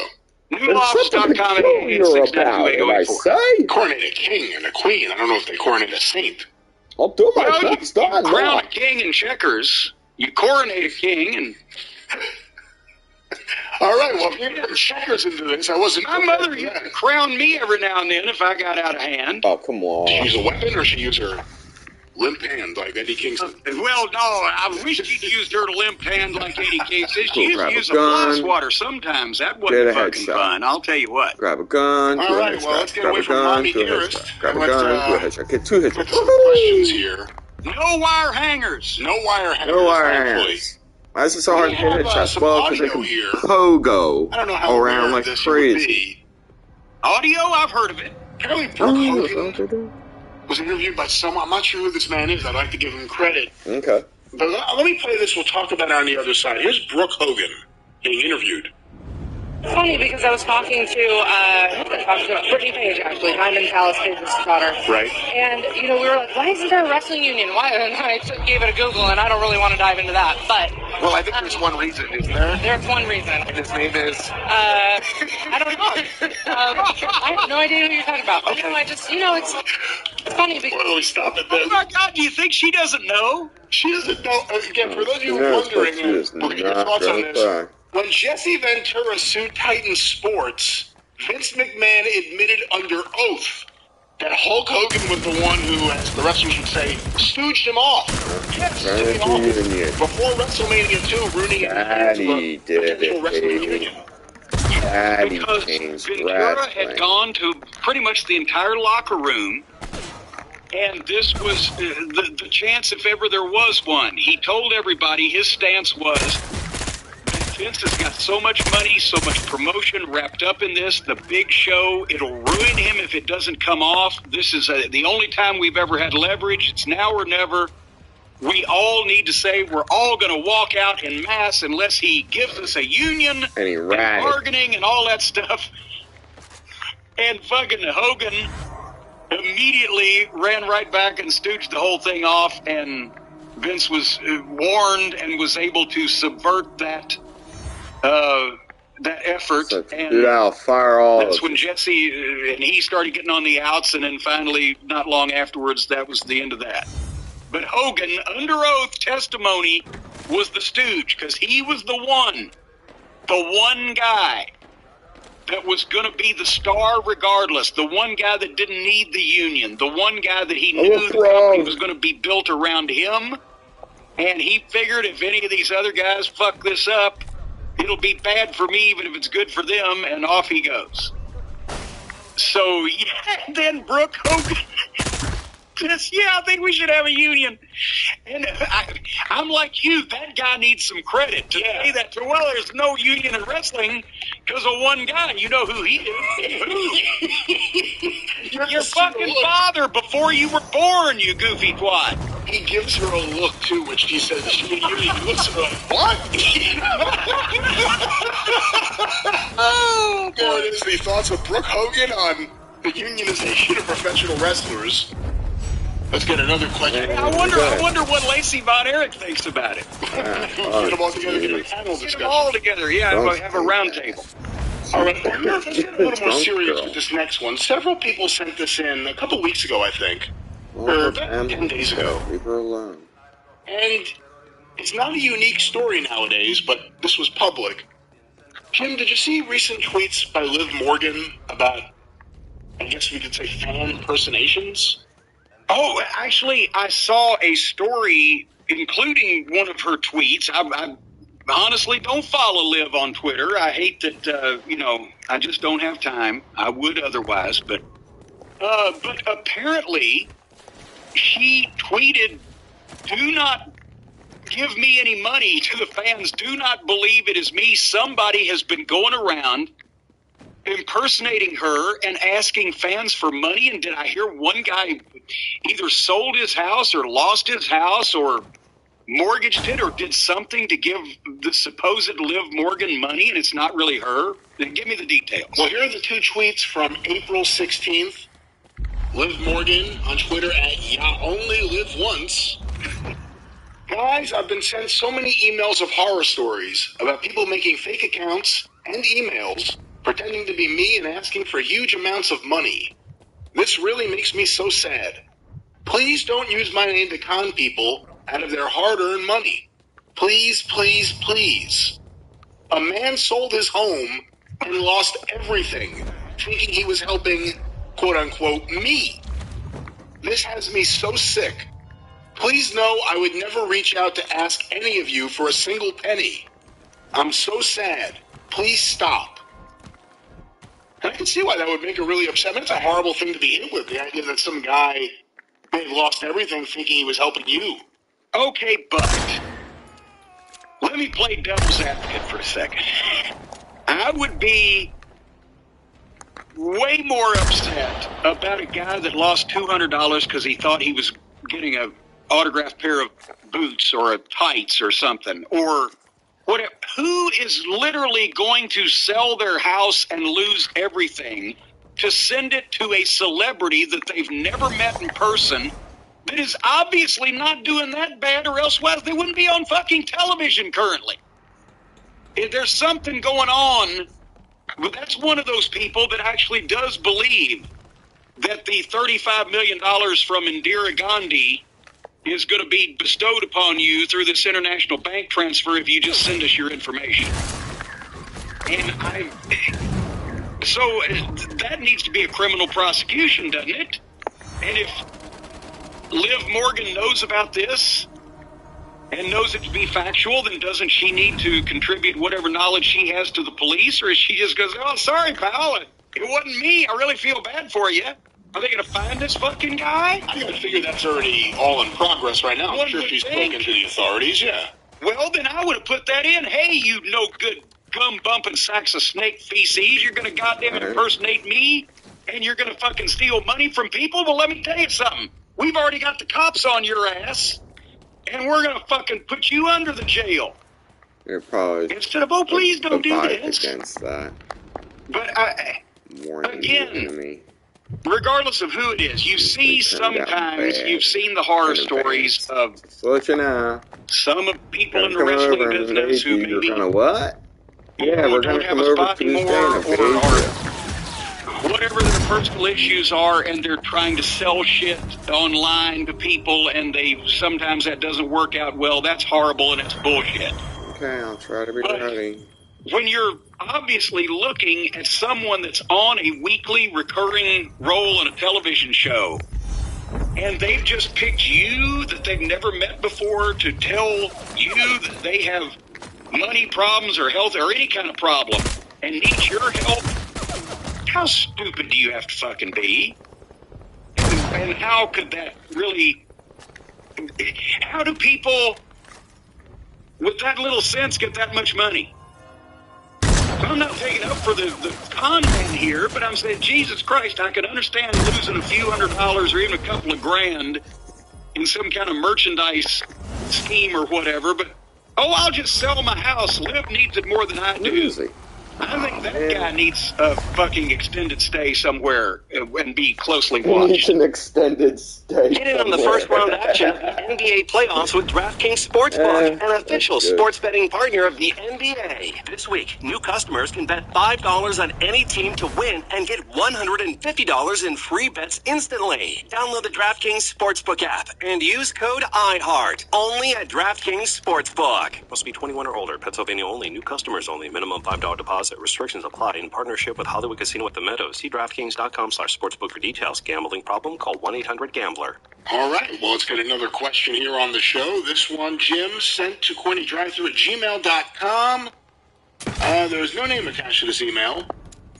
One of those, eh? One of those. A recent article came out detailing how Randy Orton was responsible for overturning a long-standing policy in WWE prohibiting marijuana usage. Apparently, talent are now allowed to smoke weed without being fined, and current wrestlers like Riddle are even portraying stoners on TV. I want to get your thoughts on this. Is this a good move by the WWE? Also, the article mentions, an article from Sportskeeda that he's referencing, it mentions Bret Hart pushed back against the weed ban as far as the 90s. Do you remember hearing about this during your time there? That I do not remember hearing that Brett specifically. Well, I mean, if we were going to sit down with Vince and, say, okay, here are all the wrestlers that are in favor of the fine for smoking marijuana, it wouldn't have taken long to read that list. If we were to say, here's all the people that are opposed to this rule, we'd have been there all day. We already knew that, so it's not like, we were saying, hey Vince, Brett's against this now. Oh, are you going left? Because it's been so stupid to begin with, especially when at that early time, in the early 90s, you still had guys, pain pills were a big fucking thing. And is it better for your talent to be out after a show It's about to be that small in public, area. in a bar, on the highways, in a restaurant, wherever, drinking or stoned? Is it better for your talent to be out anywhere doing anything on cocaine or just stoned? Is it better for them to get a dependency on pain pills or alcohol because they have to do something because and keep in mind, their at this bodies point, are beat Vince up, probably especially done before it they changed the himself now, rings, after made them a little years softer. of saying no. So it's always been stupid. There's no way that you can correlate any damage, problem, So I guess addiction, something related to behavioral issue to marijuana that you can to alcohol or any type of prescription pain pills or any type of prescription uppers, downers, as they say, any type of prescription medication being misused is much more dangerous. Alcohol's more dangerous. Steroids, not even the same thing. They were going to do that regardless. And so I'm sure that Orton, after gaining some cachet with his name and pull and being a multi-generational star and not being afraid to say some things to people, has probably gone in on a number of cases and go, what the fuck are you doing? Because for a while they called it the Orton fine, didn't they? Because I mean, I admire people who say, look, I'm doing something that doesn't affect anything about my job, so leave me the fuck alone. But now I hadn't heard, actually, that they dropped fining guys. They stopped suspending them, but they'd fine them $2,500 or whatever it was. If they stopped that, I'm glad.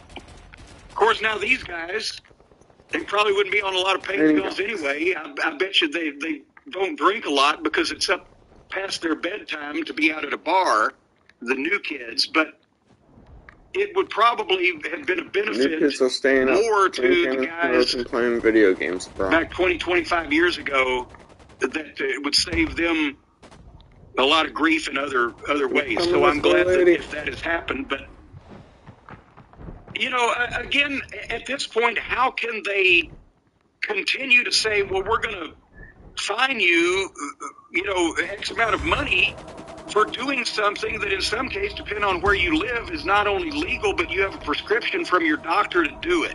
But we're going to fine you for doing it, because that's how stupid the United States of America is in general and all the people in it, to be quite honest with you. I mentioned this before. Fucking lunatic fucking gun laws. If I'm not wearing a seatbelt, a policeman can pull me off the side of the interstate, write me a ticket, make me pay a fine because I'm endangering myself. But at the same time, next to the side of the interstate where I'm pulled over, there can be a flea market where some asshole's selling fucking rifles out of the trunk of his car, and that same policeman will walk over there and help an old lady carry that fucking AK-47 to her car and put it in her trunk. Well, she's old. Then that same policeman will go down the street and pull over some teenager with weed in his car and send him to prison for 10 years. Some black kid. If they went 5 miles further up the road and crossed over into the next state, some and if young somebody minority. stole that fucking kid's weed, he can call the cop, and the cop would have to go and fucking chase that guy down and bring it back to him. So fuck all of you. Otherwise than that, that's my opinion. All right, and if it is indeed true, it is progress from WWE in the positive direction. But Jim, let's get another question here. This one, according to gmail.com, is from a wrestler requesting anonymity. Recently, I was told by someone. Hey, depending on what company he's working for, he's probably already got it. Reloading. Recently, I was told by someone that the art of calling a match on the fly is bullshit. That it doesn't exist anymore. What? Personally, I disagree for many reasons and think it is an important part of what we do today. I'm curious where you stand on this, Jim, and your thoughts on today's wrestlers being able to call a match on the fly. I stand on my head sometimes. And pointless to learn nowadays. I don't even know what to say. What moron masquerading as a pro wrestler is this guy talking to that he would hear that statement uttered from somebody who calls himself a wrestler? Oh, it's bullshit to call it in the ring. Oh, God, is that is that how far that we've come? That guys now don't even recognize when they have become good and experienced and qualified at their craft. That's what they do. Is it just that nobody's good enough anymore to do that, and so people think, well, this is not something we should do because it doesn't work out, because they don't know how to do it? Fuck it. Besides television, yes, in television, especially with limited time constraints, you got to be boom, boom, boom, and get your stuff in in the time you have, or you've got to make sure that you hit certain parameters. If there's a camera shot of something that needs to go on, whatever the fuck, there's a little more preparation. But you're not always going to be on television. Most wrestlers may not ever be on television. You got to go out in the buildings, in a house show or a spot show or a live event. Cool. And you mean to tell me that these guys are going to sit down for a fucking live event in front of 500 people and not only talk about shit and go over shit and plan shit for what they're going to match in front of 500 or 1,000 people, that they're going to spend hours over that, but also they're going to take the chance of, well, maybe those 500 or 1,000 people might not like what we worked out. We're going to have to change up in midstream. But they're going to put that much time and effort into a spot show match or a regular live event match in front of hardly any people instead of going out and just working and knowing what to do and being a qualified enough professional that you can do 12 or 15 minutes without having to sit down and talk about it for hours. I mean, I know I've said this before. It used to. The whole time thing has been inverted. I've seen Flair and Steamboat talk for 90 seconds and work for 45 minutes. Now you see guys talk for 45 minutes and work for 90 seconds. So no, I don't know what maniac he's talking to, but no, that's like saying I'm a good enough doctor right now. If I never learn how to do surgery and I don't actually graduate and get the diploma, I can still cure colds and fucking bunions. But no, if you're a wrestler that can't call a match with anybody you work with in the ring from start to finish after having never spoken to them or sometimes even met them, then you got work to do, son. That's all it is. You're just not good enough yet. When you're training guys, especially when I get OVW at house shows, you have places to send guys. Yeah.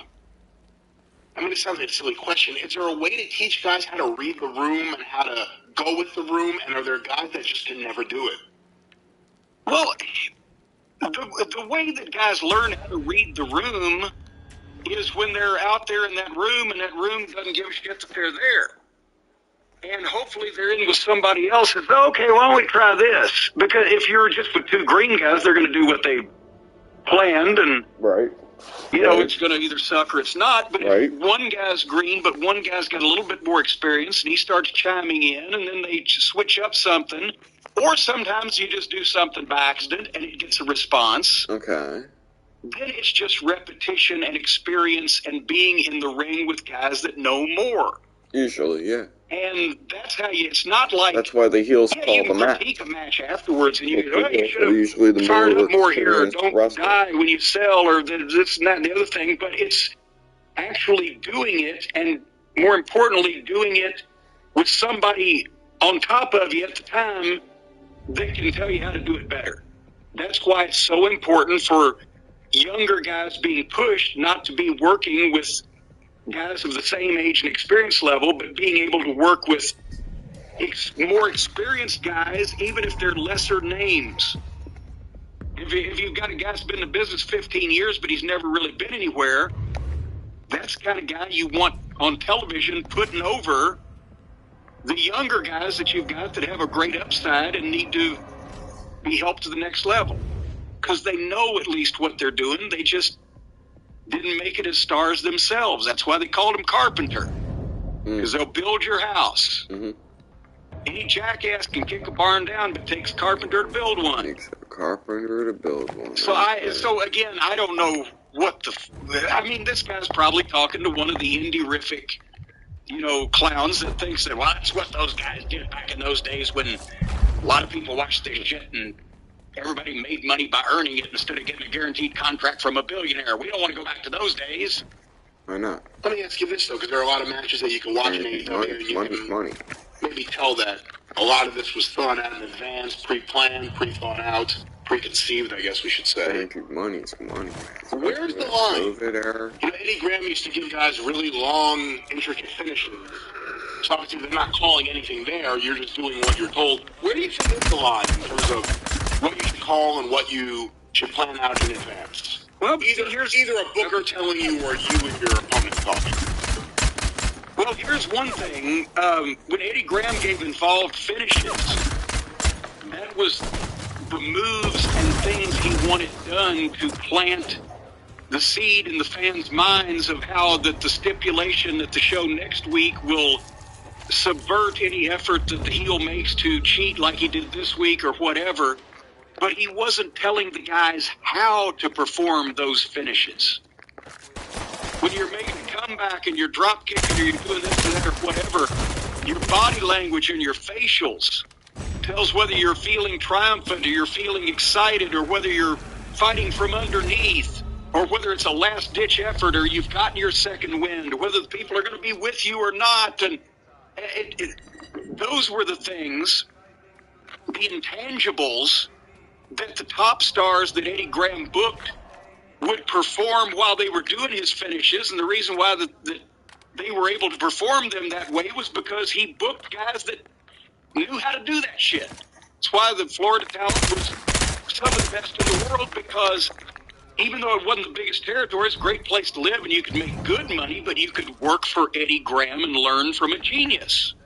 But he also looked for guys that had the potential to be stars and had the intangible that made fans want to watch him. That's why he produced Dusty Rhodes and Jack Briscoe and aided in Bill Watts and Kevin Sullivan, so many other blah, blah, blah.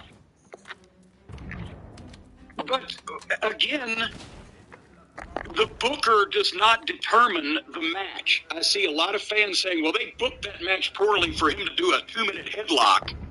Well, the booker didn't know they were going to do a headlock at all. The booker gives you the finish, maybe a spot or two in the match that needs to correlate to the finish or make sense in the end. And then it's like a football coach and players. You let the players run the play, as Dutch Mantel would say. So how that match got to the point where the booker could take over and tell them how to finish it to bring people back, and whether it was good or not, that was up to the wrestlers. And then having said those two things, you say the line. There is no line in terms of how much that the booker should tell the wrestler to do in the match or how much the wrestler should have called to do it on his own, because it depends on every single match, and personality and predicament and situation is different. But I guess above all, the booker is in charge of the tone of everything and the flavor of everything. And he needs to know not to have every match look the same, or else people get burnt out. He needs to know to start off with the wrestling and end with the violence. He needs to know the basic structure of everything and how everybody's going to fit in his universe. Are you opening match? Are you middle card? Are you top guy? How should this guy sell for you? He should sell for you different depending on how I'm booking you. Things like that. And then you give the guys the scoop, the poop, the plays, and let them run it. And it's a combined effort. Did I answer all of your questions? That was about a 16-parter. I think so.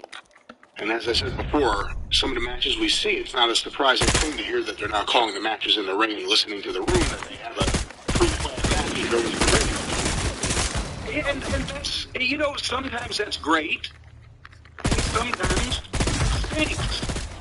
And we've also said many times, and everybody's been in the wrestling business or been a wrestling fan for years and has gone to different areas, knows this. Crowds are different.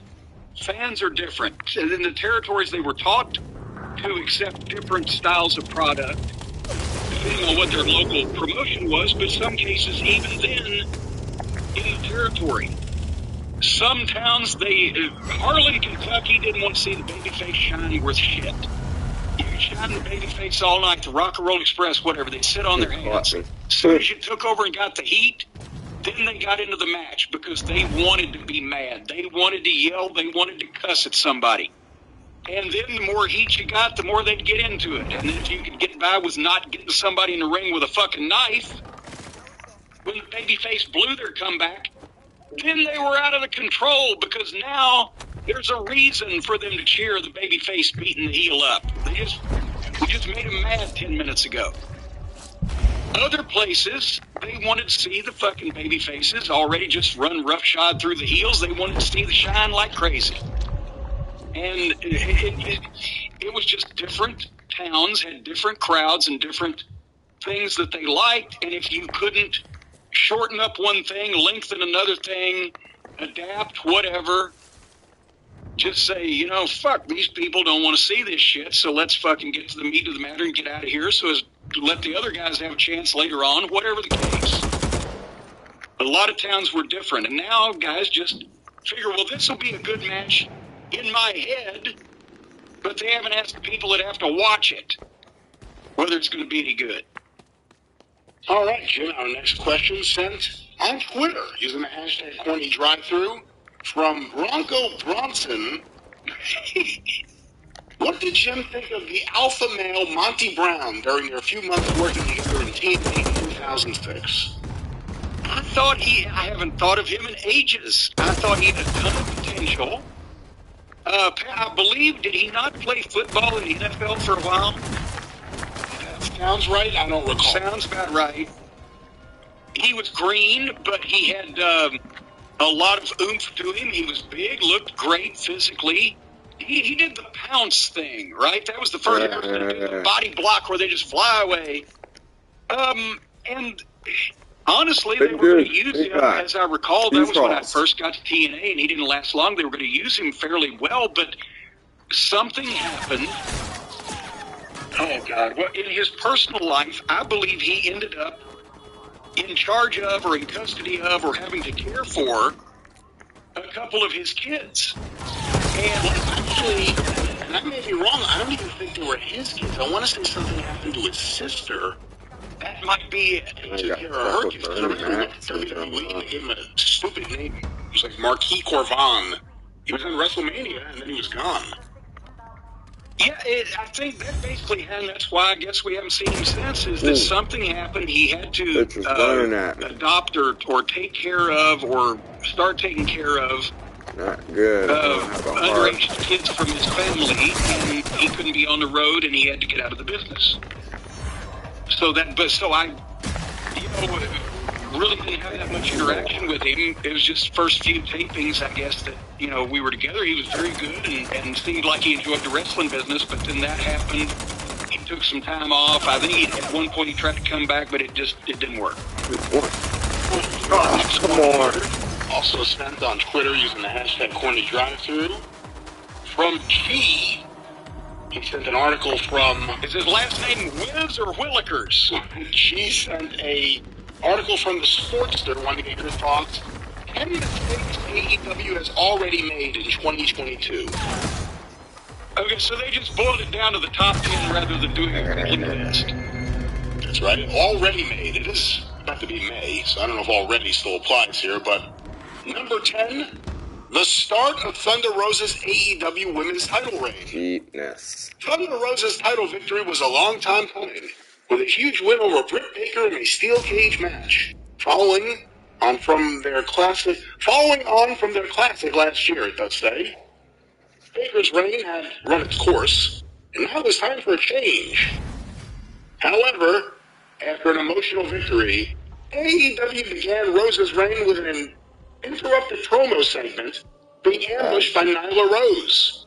Right. Whilst her talent has never been in question, Nyla Rose has spent a lot of time challenging for the women's title, and to kick off a brand new reign with the same old hurdles, especially with how blandly it was built, has stunted Rose's momentum.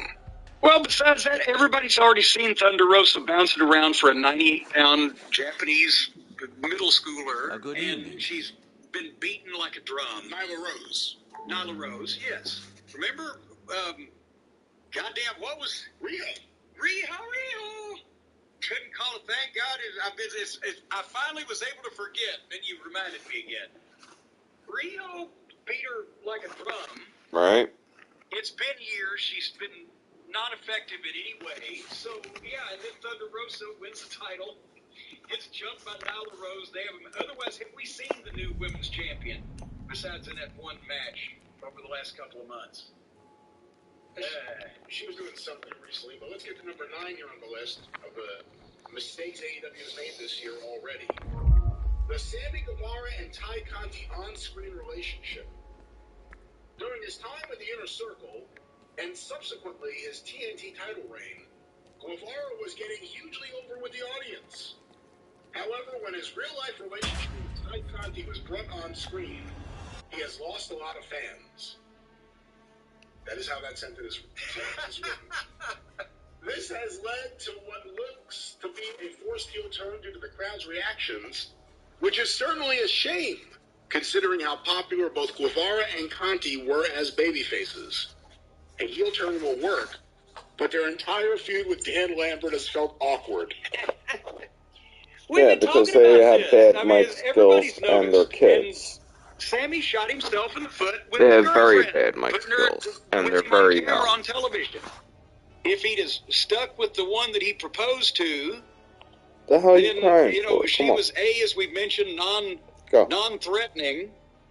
She wasn't a heel personality on the television, or a personality on the television at all. And, you know, he looked like a nice guy with a nice girlfriend. Now he looks like he's lost his head, become a celebrity, and he's got that natural heat fucking slappable face to begin with, and now he's walking around with, you know, Miss Bitch face that could get heat in an ice flow. I see me on a big lie. You know, doing the fucking tonguey turtle thing with each other. So, yes, of course, people despise him. They want to throw rocks at him. But there you go, kid. You would have done this on purpose to turn heel like that. You would have done this on purpose if you wanted to be a heel, but I'm not sure. I still don't think that any of them were smart enough to realize what he was doing to himself until they'd already done it. Number 8, inconsistent booking. What the fuck is that? That's another goddamn gravel truck. Oh, I thought that was on my side. Holy shit. No. Number 8, inconsistent booking for some wrestlers. With AEW's roster size, it allows them to have a sort of conveyor belt system. I can't hear you, bro. With AEW's roster size, it allows them to have a sort of conveyor belt system in which certain wrestlers can take time off, with stories getting longer to play out. However, with this huge roster, it also means that certain names aren't as featured and get lost in the shuffle. In 2022, many popular and talented names have lost a lot of momentum and done little of note. For example, the likes of the Dark Order, Ruby Soho, Best Friends, House of Black, Pac, Layla Hirsch, and several others have all gone missing at times. And actually, everybody but one that he just mentioned, that was a good thing. Yeah, by the way, they've gone missing. You left off Miro. That's the big one. You want to talk about someone who was primed for a bigger move in AEW and disappeared. They may have matches here and there and a few seconds of screen time, Gonna need this. but they feel like afterthoughts currently. What was his quote? The stories have longer to, was it develop or play out, or how did he say that? Longer to play out, with stories getting longer to play out. Okay, that'd be great if the story didn't stop in the middle. How often do you read a book, but you go the first 8 chapters, then you put it down for 4 months, then you come back and pick up where you left off and enjoy it just as much, even though you can't remember what the fuck you've read 4 months ago? I do it in games That's the all fucking the problem. time. Because Tony didn't have a game plan for the type of talent, the style of talent, and to fill his roster when he started out and to put people in specific positions, he just signed up a bunch of wrestlers. Whether they would be complementary with each other Good was or bad. secondary to him or complementary to a particular focused style and presentation that he wanted to make. Then, because he feels like he needs to rotate everybody in and out to give him enough TV time, he'll start shit with people, and then you just won't see him for a long time. So the stories don't have longer to play out. The stories have more time for you to forget what the fucking story was. Again, until you're not going to get any type of mass audience watching something that they have to take notes on and read the internet for and do research for in their regular lives because they don't have time. If you're not telling them in your 2 hours, assume they're not gonna fucking know. Because the only people that care enough about this lackluster, phony-looking horseshit that everybody calls pro wrestling these days, who fucking get on the internet, take notes, remember minute details, are either people like us that make money off of doing it, or people that have no fucking life. And that gets us down to about the fucking pool of available AEW fans right now. Because I guarantee you, not even the sorry, insignificant 2 million people that are watching the WWE these days, I guarantee you half of them ain't going to do research at length on the internet and or seek out video of the new arrivals in the WWE's previous matches so that they'll be all prepared for what they did in fucking Japan. Number seven. Lights out moments. Fucking hell, just stop there. Yes, stop it. Now, pay your light bill.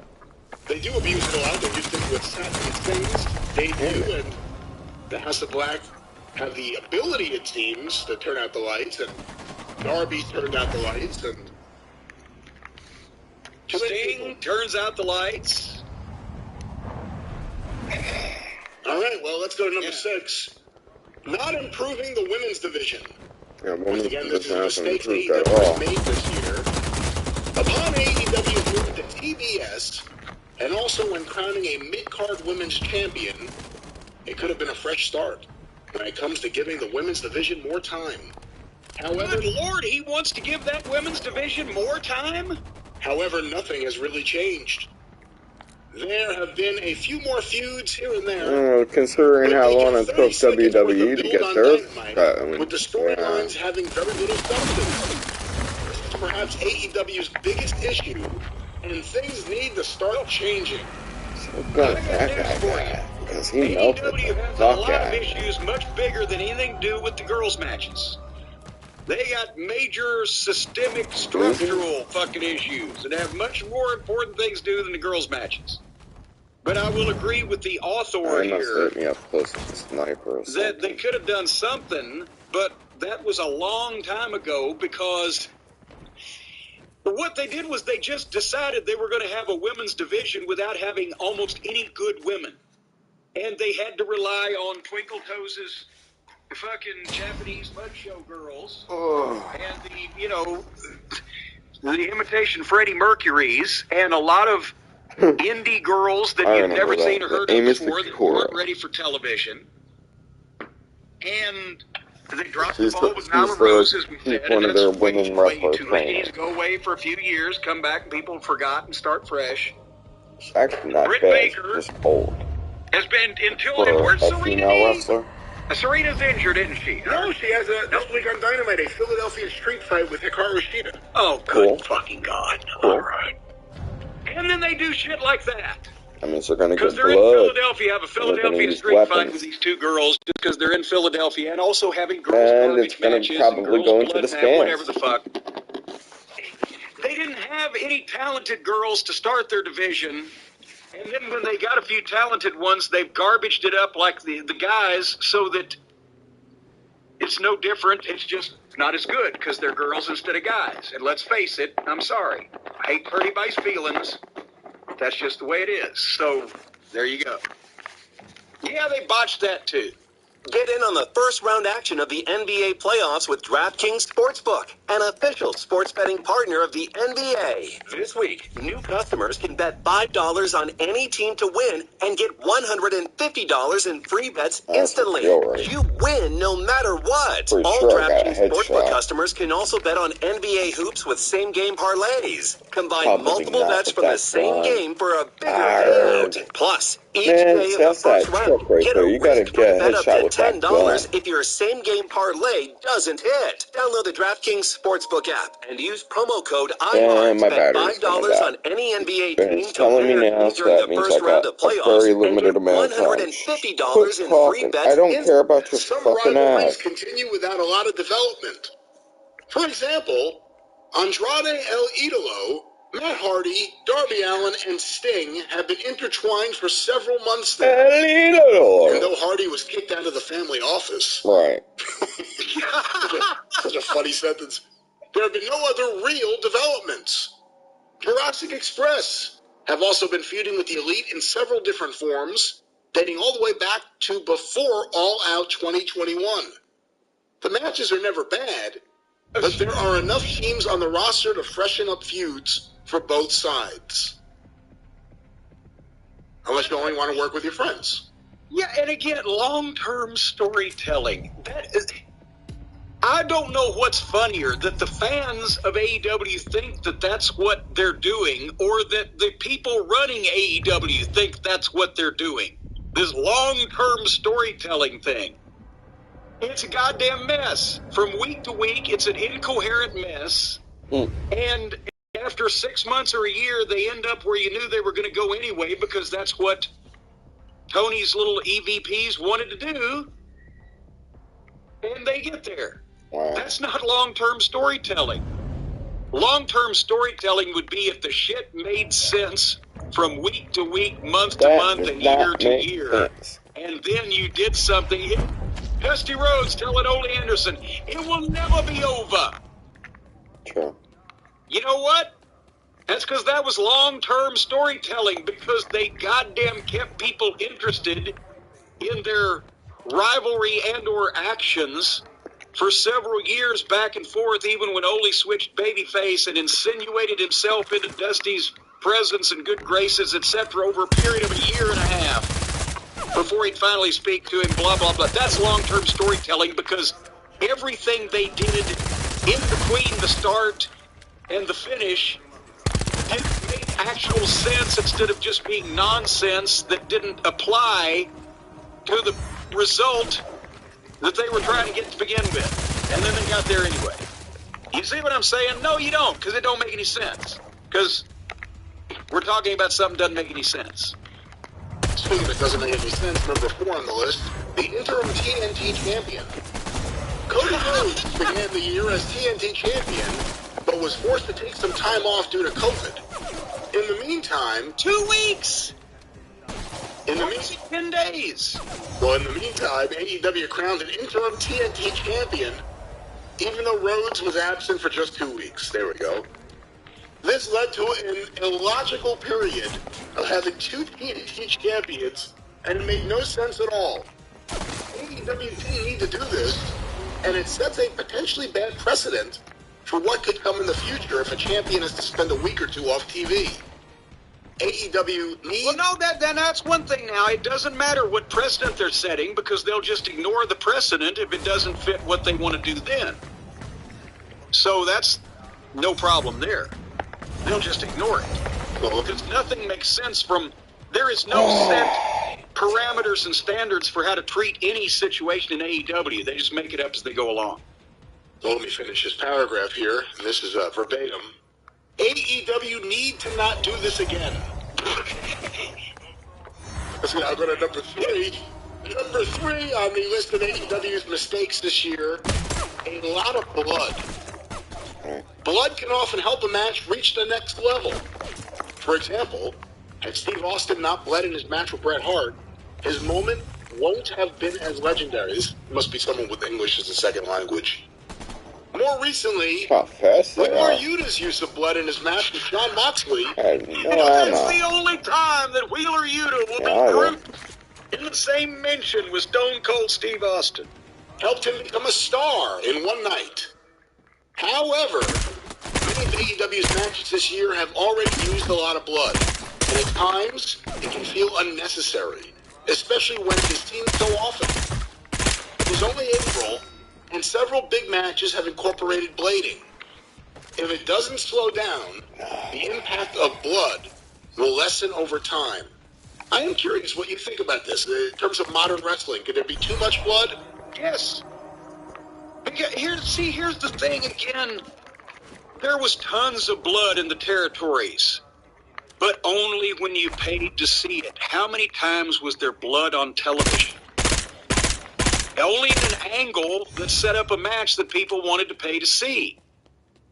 And because you, as a wrestling fan in Raleigh, North Carolina, went to the matches every Wednesday night, and one match on each card, maybe they'd skip a week sometimes, but somebody out of 6 or 7 matches, somebody would bleed that night. And maybe next week you might not have any. Next week maybe you'd have 2 guys. It just depends, whatever.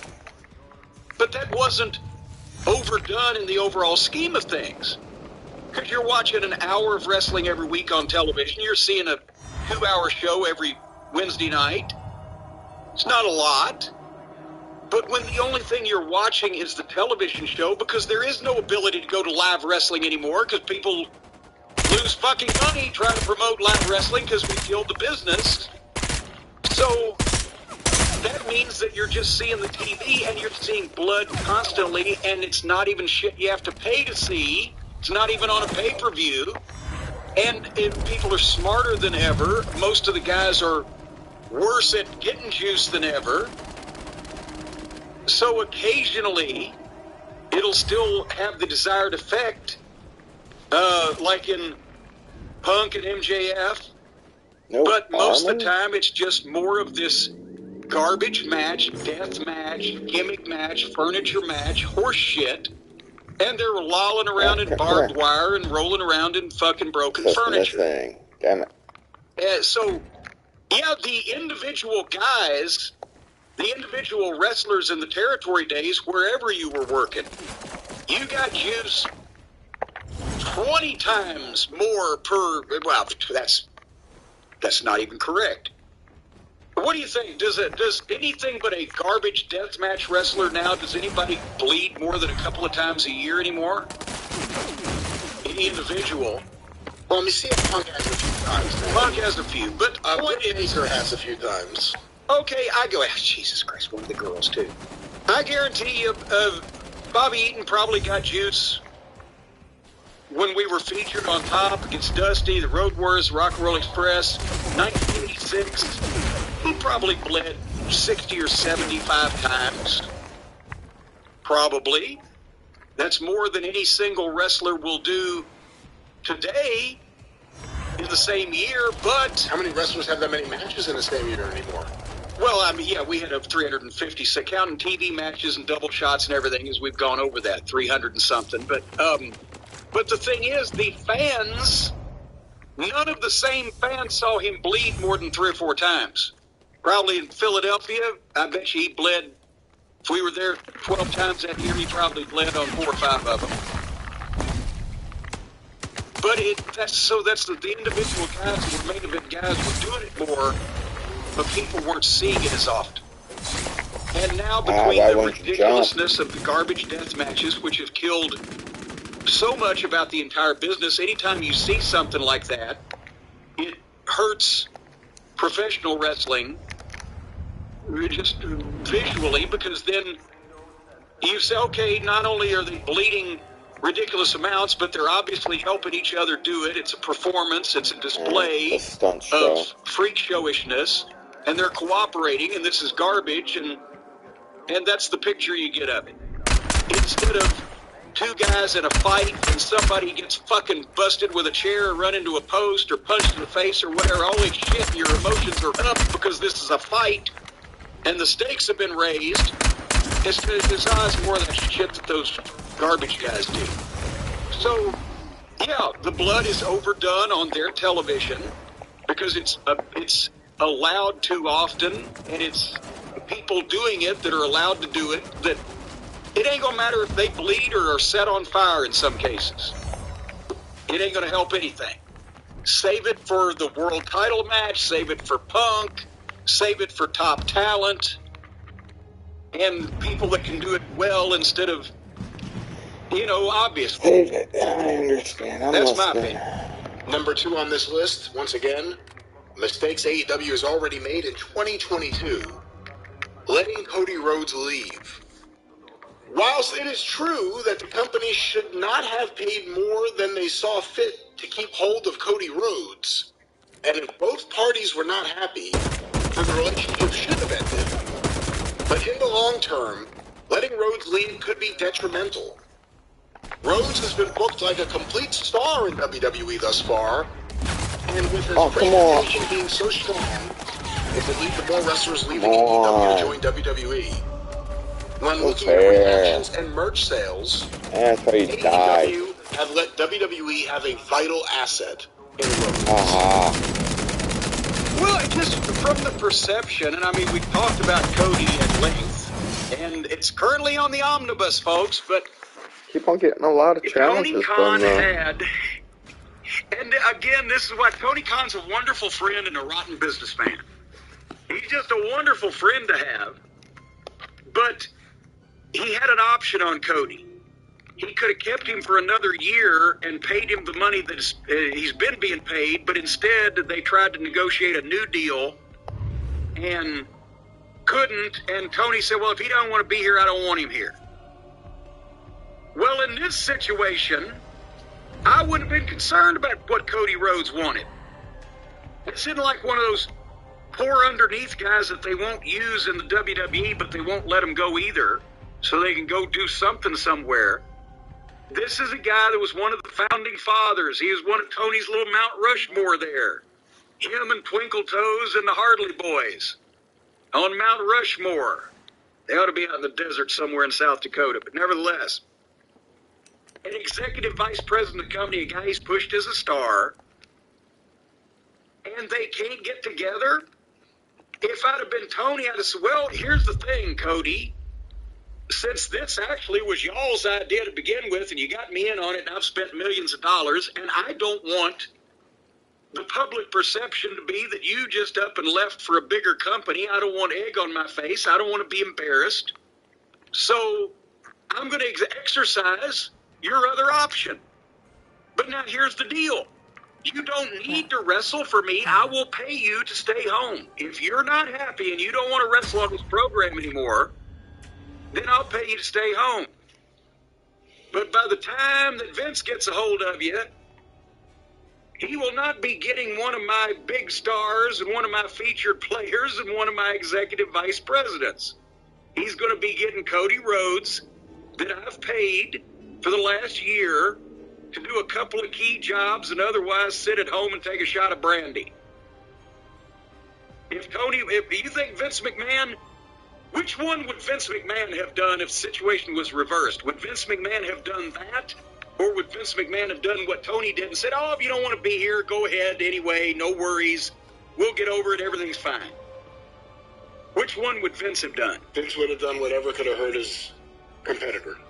That's exactly why Vince is still in the business after 40-something years, and Tony Khan looks like he's on the verge of a nervous breakdown.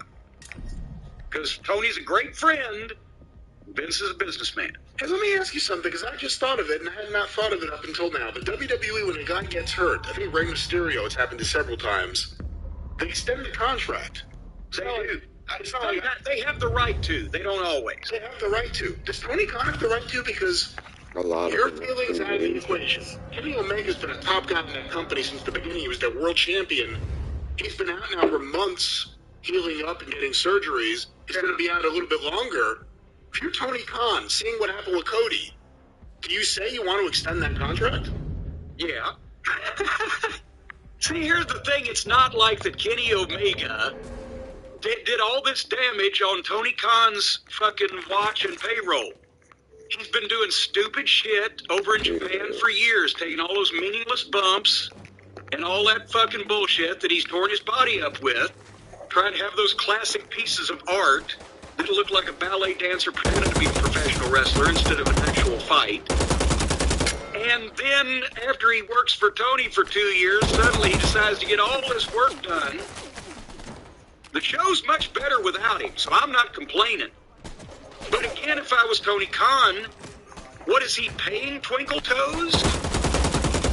And how long has Twinkle Toes been out? Again, when Vince, the WWE does it, they use it as a punitive measure in a lot of cases. When a guy has been hurt, and especially when he got hurt, the specific injury can be traced to their ring.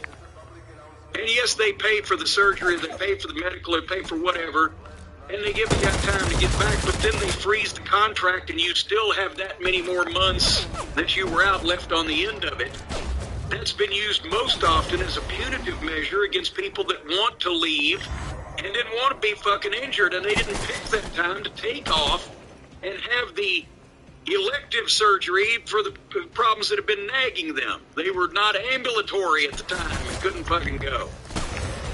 So, with, again, one of the main event guys that's making more money than almost anybody in the company, and he's been off for months and there's no sign of him coming back, it helps the program. I'm not saying that, but if I was Tony, I want to get a little bit better return on my investment, and I would say, hey, I'm not going to pay you your full salary for the past however many months for you to come back for 3 months, use you as a fucking top guy, and then your contract up and you're going to jack me for more money.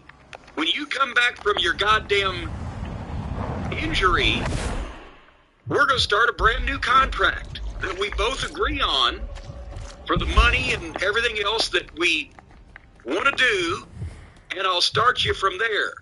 Or, if you don't want to sign a new contract, you're going to come back with 4 months left on a 3-year deal or whatever. Maybe you just won't come back. Are they not doing fine without him? The shows have been better. I'll be honest, I'd rather have him on those shows than Adam Cole.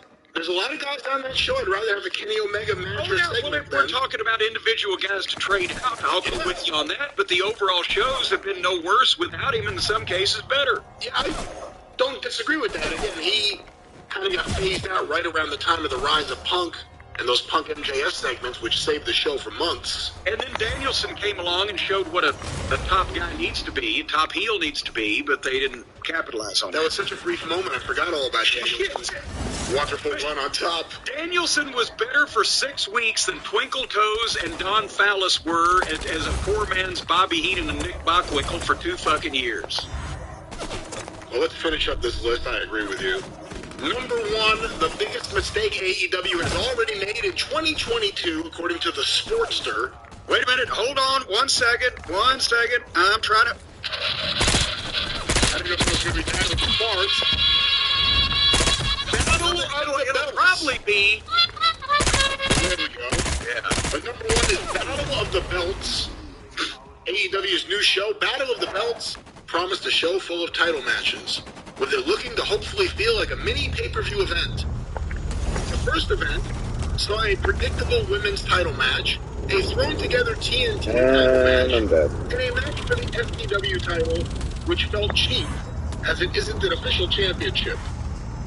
AEW had a chance to rectify this poor show with the second edition, but it featured yet another predictable women's title match, yet another rematch between Scorpio Sky and Sammy Guevara, and a Ring of Honor World title match, which wasn't hyped up or booked to. If AEW wants to make this show must...